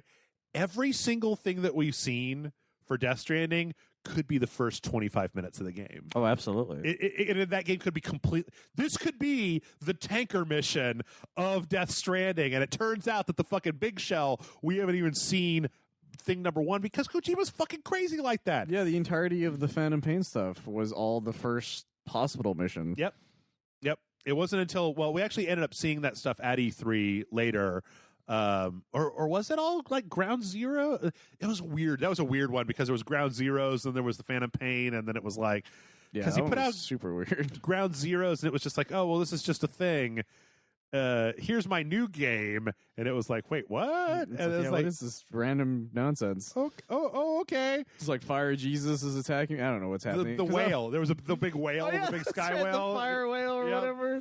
And you were like, what the fuck is happening? I don't care. I'll fucking play it. I don't give a shit. And then we got like I feel like that game would have been so much more if Konami let him finish everything that he was going to do. Like even with the stuff that we found out about later on. Mm-hmm. Like I feel like there was so much more important shit that was supposed to happen. There was still, I don't think that I think that Metal Gear Solid 5 is probably the weakest of all the Metal Gear Solid games. It's funny. It's probably the weakest. It's the weakest story-wise. Yeah, gameplay-wise, it is addictive as hell. It is amazing. Like the shit that you could set up with the AI and like taking down outposts and stuff. It's so fun to play. It's just that then Metal Gear Philanthropus comes out, and you're like, what? Like, what is this? And the XOF and the skull face and so much weird shit going on in that little story. kid Liquid Snake and like quiet little kid Mantis as well. Yeah, and weird hallucinations of certain people. There's a virus and you get it through speech. Yeah, that one was. And there's an old Indian man who tells you about it, who's one of the code talker. Like there's a lot of like my favorite thing about the old Indian man is the weird side quest thing that you can find, the tapes about him and Miller talking about burgers. Oh yeah, that's like my favorite part of those two characters.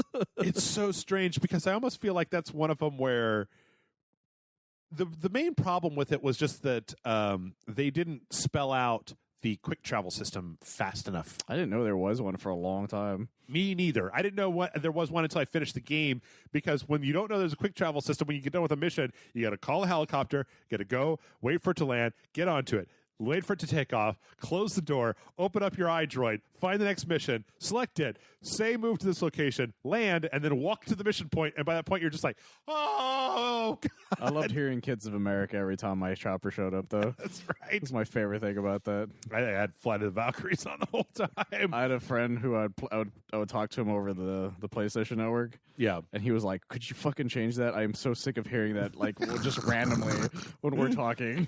I was like, never. I killed so many people for this song. It also really sucks the fact that they didn't.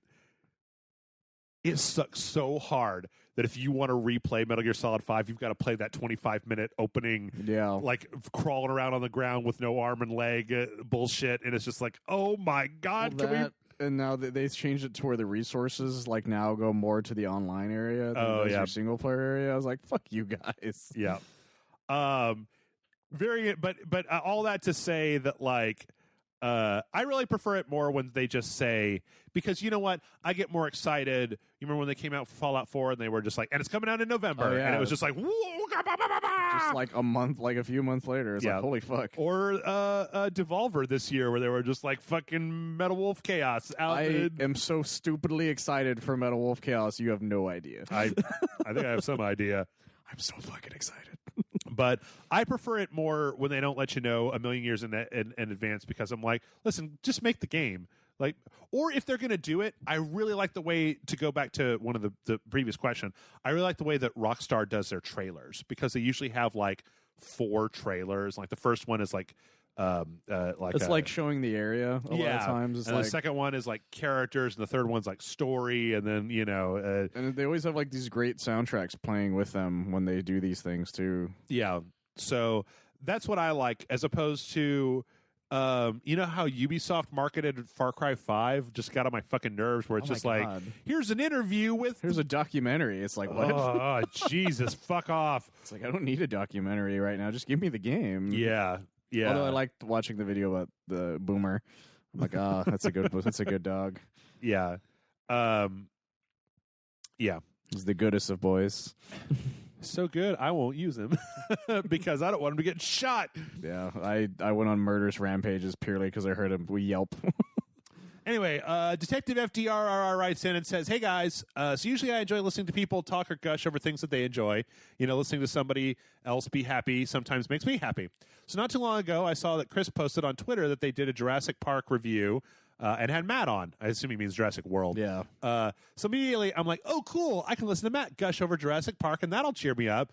So I listened to the review, and I was flabbergasted that Matt ripped the movie apart. It was gloriously unexpected. So here's my question. What's something that someone you know has done that was completely out of character that surprised you?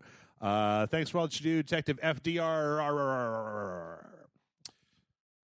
Recently, with the new Gundam Breaker game, the reason I bring it up is because my friend who introduced me to all of these games messaged me when the game came out and said, for the love of God, do not buy this game. Yeah. For everything that you love, do not fucking touch that game. Yeah. And it caught me off guard because like we have played so many bad games before that for him to tell me that was legitimately surprising. That was a very strange game. Like It's I don't have any frame of reference, so it's not like I could be like, well, compared to Gundam, the mechanical sections of Gundam Breaker 2, this is really just about. I'm tempted to lend you my Malaysian ass copy of Gundam Breaker 3, but I know you will never touch it. Do it. I know you will never touch it. Do it. So I that's will the only reason I will not. But I will at least show you a YouTube video of it.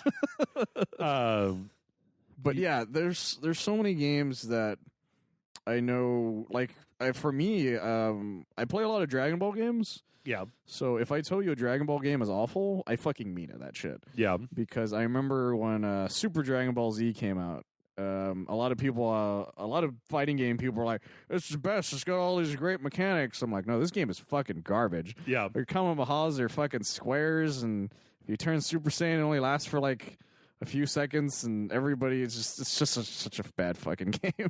All right. And the computers are cheap as hell. Like it was super frustrating. I can see that. And I was, I love the Budokai games, and even I know, I'm willing to admit Budokai 1 and 2 not the best games, but at the time that's what we had, and kind of it's like when you go to that to Super Dragon Ball Z, I'm like, this is just garbage. Yeah. And then the movies, the DC films. That's a great example of me turning on something I love. Yeah. Because I love Superman. He's my DC bro. Right. But fuck you, Zack Snyder. You keep fucking him up, and it just kept making me more mad as time went on. I'll tell you what I find absolutely fascinating, and this is more of like, because I can think of a lot of examples where I thought that I was going to like a thing, or somebody was like, you should like this, and I'm like, I don't, sorry, bye. But there's a thing that confuses me, Michael. There's a thing that I find incredibly confusing, so mind-bogglingly weird that I just don't understand it even a little bit. Grant Davis and Brian Salisbury fucking hate JRPGs. Like, they hate them so much. Like, just if they see like an anime character, they're just like, no, what is this garbage? Like, and like, a game will start, and sometimes I understand when there's a lot of writing on the screen, right? It's like writing. Okay, right. I have to just be like, okay, you know what? Sorry about this, right? But most current games, and a lot of the games that I introduce them to, it's like we'll start, and the game will start. Like, I remember with Grant, it was like, I think it was like a Kingdom Hearts game or something, where the game started, and it's literally playing a cinematic, and it's like one of those slow, like, dung, dung, dung, dung, dung. And it's like we're starting the game, and it's like 4 seconds, and Grant's just like, come the fuck on! What? Like, he's just so mad, and I'm like, dude, you watch TV shows that take 2 seasons to get into it, and this game wants you to take like 45 minutes to get into the action, and you're just like, no! Immediately! And then, like, the same thing happened to Brian Salisbury, where I had him on one day for a JRPG, and I was just like, wow, like, I remember that video, actually. Why are you so mad at this? Like, and it was weird because I was just like, at first I was like, oh, I'm really sorry, and I realized they're not mad at me. They're mad at the existence of a game that would dare to spend like 25 minutes in the beginning like talking, which, look, I know that there's a lot of times where I appreciate a game that gets to it, and I don't like it when games take 4 hours to get you dip your toes in. Like literally when we played Yakuza 6, Matt and I started, like we played the demo, which was the whole game, and we figured that like the 1 hour that we played as the demo technically was part 1, because then that meant that part 2 we could finally start actually playing the game. Oh, okay. Because it was an hour before you could really start playing the game. But even games that started quickly, I feel like if it's Japanese at all, if there's any amount of like Japan smell coming off of it, that both Grant and Brian Salisbury are just like, no, I hate this. And I'm like, why do you hate this so much? Like, what did anime do to you? Like, did somebody just... It murdered their parents, apparently, in an alley. It's one of those things that I don't entirely understand, where it's like, I know people that are more than willing to, they're super happy to watch an animated movie, like, right? They're adults that will watch an animated movie, you know? There's like a fully grown man that'll watch Finding Dory and be like, oh, that fish, oh. And it's like, fine. But the moment that it looks like anime, they're just like, nope. It's all stupid. It's all stupid. It's all full of garbage. It's all fucking dumb. And I'm like, what happened here? Yeah. What is it that made you just so vitriolic about anime just to start with? I mean, maybe if the first thing you got exposed to was something bad, right? Then I could see maybe that, but I don't know. Like I've talked to people where they're like, yeah, I was really into this thing, and then you try getting into something that's similar to it, and they're like, no, I'll never. No, if it's like, but it's literally the same thing. You go, no, it's not the same thing. It's like, well, okay, sure, whatever. Like, I know I surprised my brother, apparently, on the fact that I had never seen Firefly. Yeah. Like, he was surprised by that. He's like, you of all people have never seen the show. I'm like, no, should I have seen the show at some point? Mm-hmm. Like, I don't really, like, I don't go out of my way to watch shows that were canceled, like, 10 years ago kind of thing at the time when he told me it. It's just, like, yeah, it's just like, I don't have a reason to go out and find it.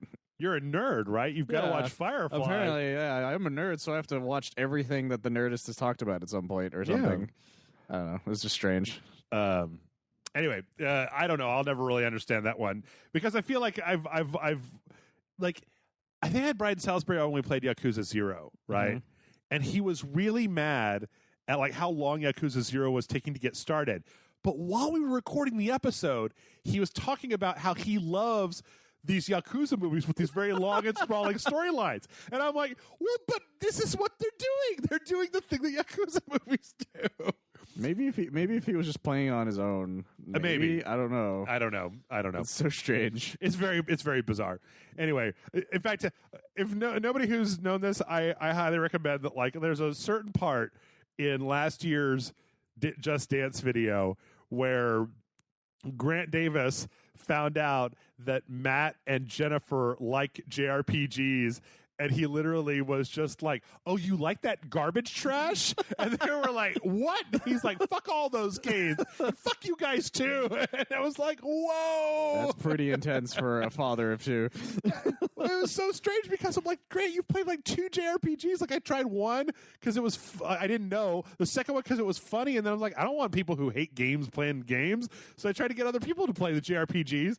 And like, I think Grant has played like literally 2 JRPGs in his life, strange. and he hates them so much. Oh anyway, my God. This one comes in from no name. I'm going to call you iPhone. Werner. Werner writes in and says, "Hey, love the show. Long time listener, first time questioner. Have you played a game that you loved, but no one knows about it because some other game took over? For me, that game is Suikoden, and it was Final Fantasy that took over. The story for Suikoden was better, and so was the story and the gameplay. Thanks." And that is from Werner. What was this thing called? Suikoden. Oh, yes. I know what he's talking about now. I mean, I like the thing that I would say to Werner, sorry, you got to write a name or I'm going to make you a silly name, is I know Suikoden. Like, I've played a bunch of those games. Like, there are 4 of them or 5 of them, I believe. I remember the covers of them. That's about it. Because they were very, like, they had a big cast. They had, like, a big cast, and then they were, like, tactical games, I think. But, I mean, I don't think that, like, you can really blame Final Fantasy for like eclipsing just that franchise, because Final Fantasy was like the breakthrough JRPG that overshadowed every fucking franchise, I feel like. So let's see. The first one came out for original PlayStation, Sega Saturn, Windows, and mobile phones in Japan. Interesting. The second one for the PlayStation, the third one, 4, 5. Yeah, so there was a bunch of them. As far as games that you love that no one else knows about because they got overshadowed by something else. I don't know about overshadowed, but I remember Xenogears was a game that I was really into, but like literally a lot of people I knew did no idea it existed. Like I found out about it because it was on a demo disc, and then I ended up playing it after that. Yeah. There was this one PlayStation game I had, but I literally can't remember what it was called. Can you describe it? It was you were this dog cop that was on like this mech that shot like bubbles. Okay. That you fought like cats and stuff with. It was I don't remember what it was called, but I owned it. I might still own it somewhere. I just don't remember what it was called. Let's see if we could type in the words PlayStation, dog cop, mech. It was this like tiny mech that had these like flailing arms or something. And I just don't remember what it's called. Yeah, Tail Concerto. That's what it was called. Okay. I was a big fan of that game. It's anime as fuck, but I was a big fan of the game at the time. I mean, like I know some games that I feel like people have forgotten about, or I don't really feel like don't get remembered all that much. But like I think that the No One Lives Forever games are fucking incredible, and that I wish they would make another one because a 70s lady super spy who's got all kinds of crazy gadgets still gets to shoot over the top Bond villain characters. I'm like, what's not to love about that? I am furious on the inside now that you said this. I don't know why it reminded me. It's because you said the words dog cop. That the Dead to Rights franchise stalled out. That's right. Because that was a fucking third-person shooter where you had a dog that would help you out doing your stuff, and it was great. Yeah, that was a really good game, actually. Siphon Filter. I really wish they would bring back. They made quite a few of those originally, and then they just sort of stopped one day. Yeah. I'm trying to think of. There was another one I had in my head, but I forgot it right now. It was what the hell was it called? Shit, it's in the back of my head now because I can't remember what it is. Medieval's a game that I'm amazed only made it to 2 games. Oh yeah, like I know they're doing the remake of it of Part 1 still, but even then, I'm like, I really would want an actual sequel to Medieval 2.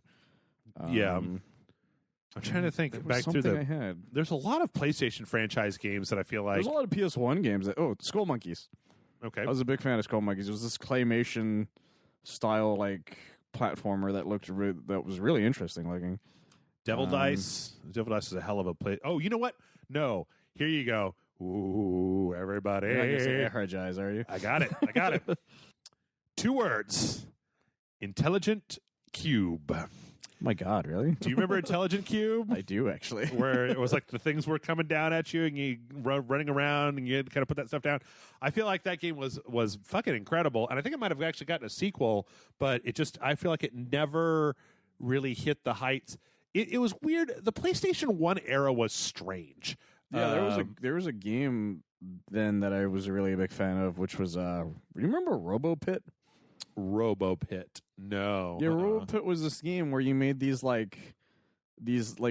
basically made robots to fight each other, but they were basically circles.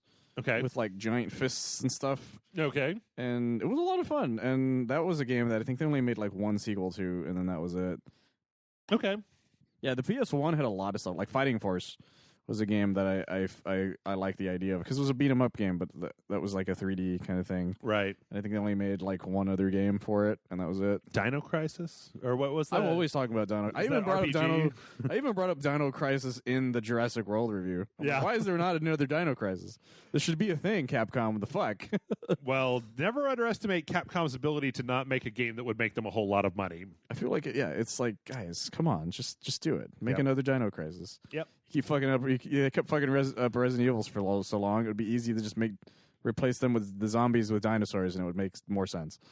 Okay. Well, we got about 5 minutes. So Kate writes in and says, "Dear Jeff and Michael, I'm in the middle of reading Red Shirts, and this is a damn good book. It's funny and really smart. I'm also reading the new Ms. Marvel run, and it's really fun despite the stupid Inhuman shit. Are any of you listening to some good music or reading any cool books? Your low patron, Kate Josie. What you got?" I just read a lot of comic books. Okay. I've been reading all the Spider-Man stuff. Dan Slott just finished his run recently. He's been writing that for a long time, though. He's been doing it for 10 years. Wow. Which Okay. is fucking crazy. Yeah, he's literally just finished his run, like not even like a couple weeks ago. And I thought it was one of the best Spider-Man runs like in history.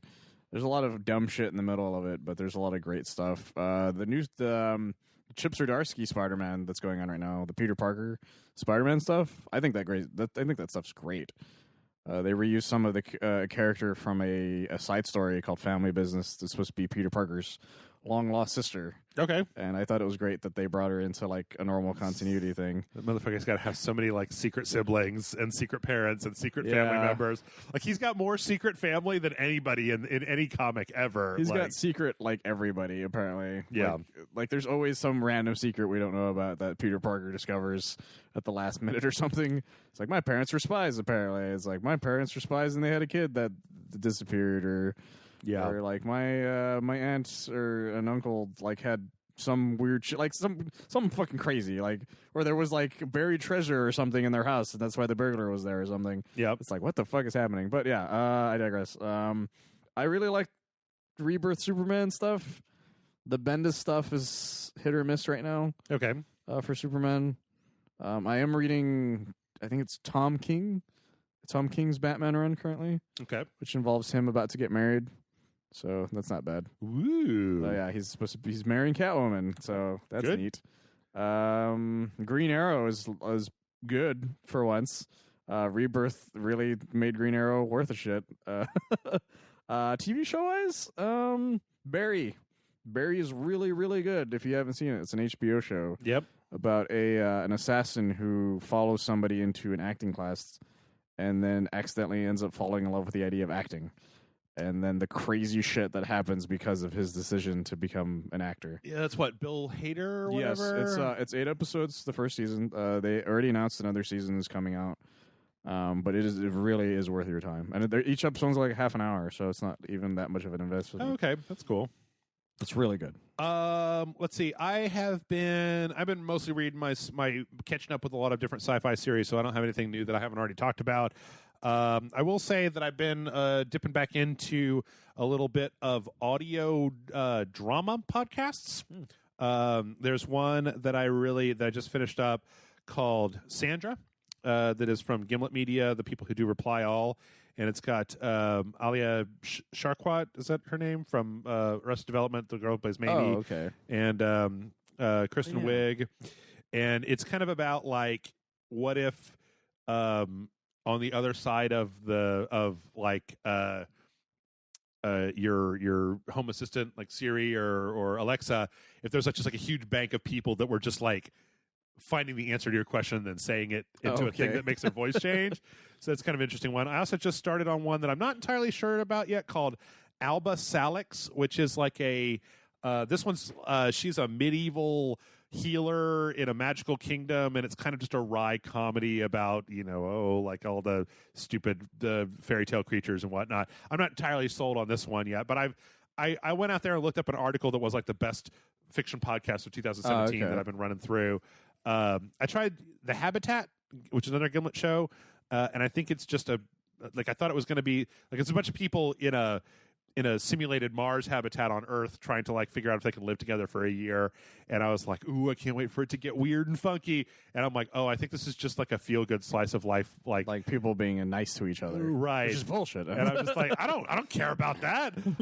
They picked the right people to be in a colony? That doesn't make any sense. Boo. Ridiculous. Boo. Where's the guy who's an actual convict that no one told them about? I only got about halfway through the series, but like in one of the episodes, they're just like, they don't even have the internet. Can you imagine? And I'm like, yeah, if you go to Mars, you give up the fucking internet. Like, you're on Mars, no internet, bro. That's like so weird.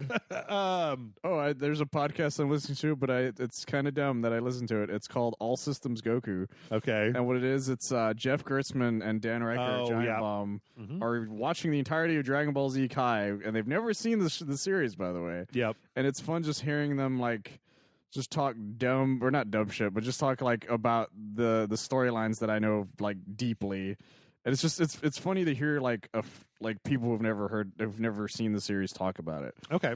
And it's funny because I watched something that was similar to it, or listened to something similar to it. It was interesting only up to a point, which was called Gilmore Ballsy. It was about a husband and wife, and what it was is that the husband would show the wife Dragon Ball Z, and the wife is showing him Gilmore Girls at the same time. Okay. And so they would talk about their experiences watching these episodes. Okay. I was like, the internet's full of weird podcasts, and I keep listening to them, but sure. It is indeed. I can also say, hey, the Bon Appetit YouTube channel is pretty rocking and rolling. They have a whole series where this lady tries to recreate like gourmet versions of like junk food. Oh, okay. And just recently they had one where she did Lucky Charms, and it was really fun to watch. Like somebody trying to basically, using a home kitchen, recreate this industrial garbage that we eat all the time. I like the Bon Appetit channel quite a bit. And last, because you asked about music, and nobody will fucking listen to it and take me seriously, Hamilton is great. I know that it's like Talking 2 about the years old. musical? Yes, but it's still on Spotify. It's goddamn incredible. It's such a great piece of music, and it's a wonderful story. And listen, I don't even like American history all that much. Like when they're like Assassin's Creed 3 is set during the American Revolution, I'm just like, whoop de fucking do. Like there's more interesting parts of history than the American Revolution to me. Even You though want to hear about Ben Franklin banging old women? yeah. It's the best part of that entire game. Yeah. If you haven't listened to Hamilton, bring it up. Listen to like the first 4 songs, and if you don't like it, that's fine. But I think it's great. And every time I say it to somebody, I'll see somebody that I haven't seen in a long time, and I'm just like, ooh. So I'm listening to Hamilton, and they're just like, oh, okay, cool. I'm like, fuck. Speaking of that, Drunk History is really good too. If you haven't watched that, all of that's on Hulu. Yeah, which is it's actually really interesting to watch. So yeah, there you go, Kate. There's a handful of just. Yeah, you want some comics? You got some podcasts, some YouTube, musicals, musicals, and drunk people talking about history. Yep, just you pick out whichever one of those you're into. And with that, we are done. We're done. Michael, tell the people where they can find you on the internet. You can find me on oneofus.net. We do a lot of reviews there. We're supposed to be doing another recording of The Gathering tomorrow, actually. Yeah. We also did a review on Ant-Man and the Wasp and Sicario de Soldado recently as well. You can also find me here on Rage Select. Yeah. Thanks everybody, and make sure to go tell Amanda and John happy wedding, happy having a wedding. We now have a married couple on Rage Select, which is crazy. Well, we had Morgan and Matt McCary for that, so. Oh yeah, that's true. Sorry, Matt. Sorry, Morgan. That's my bad. I'm sorry.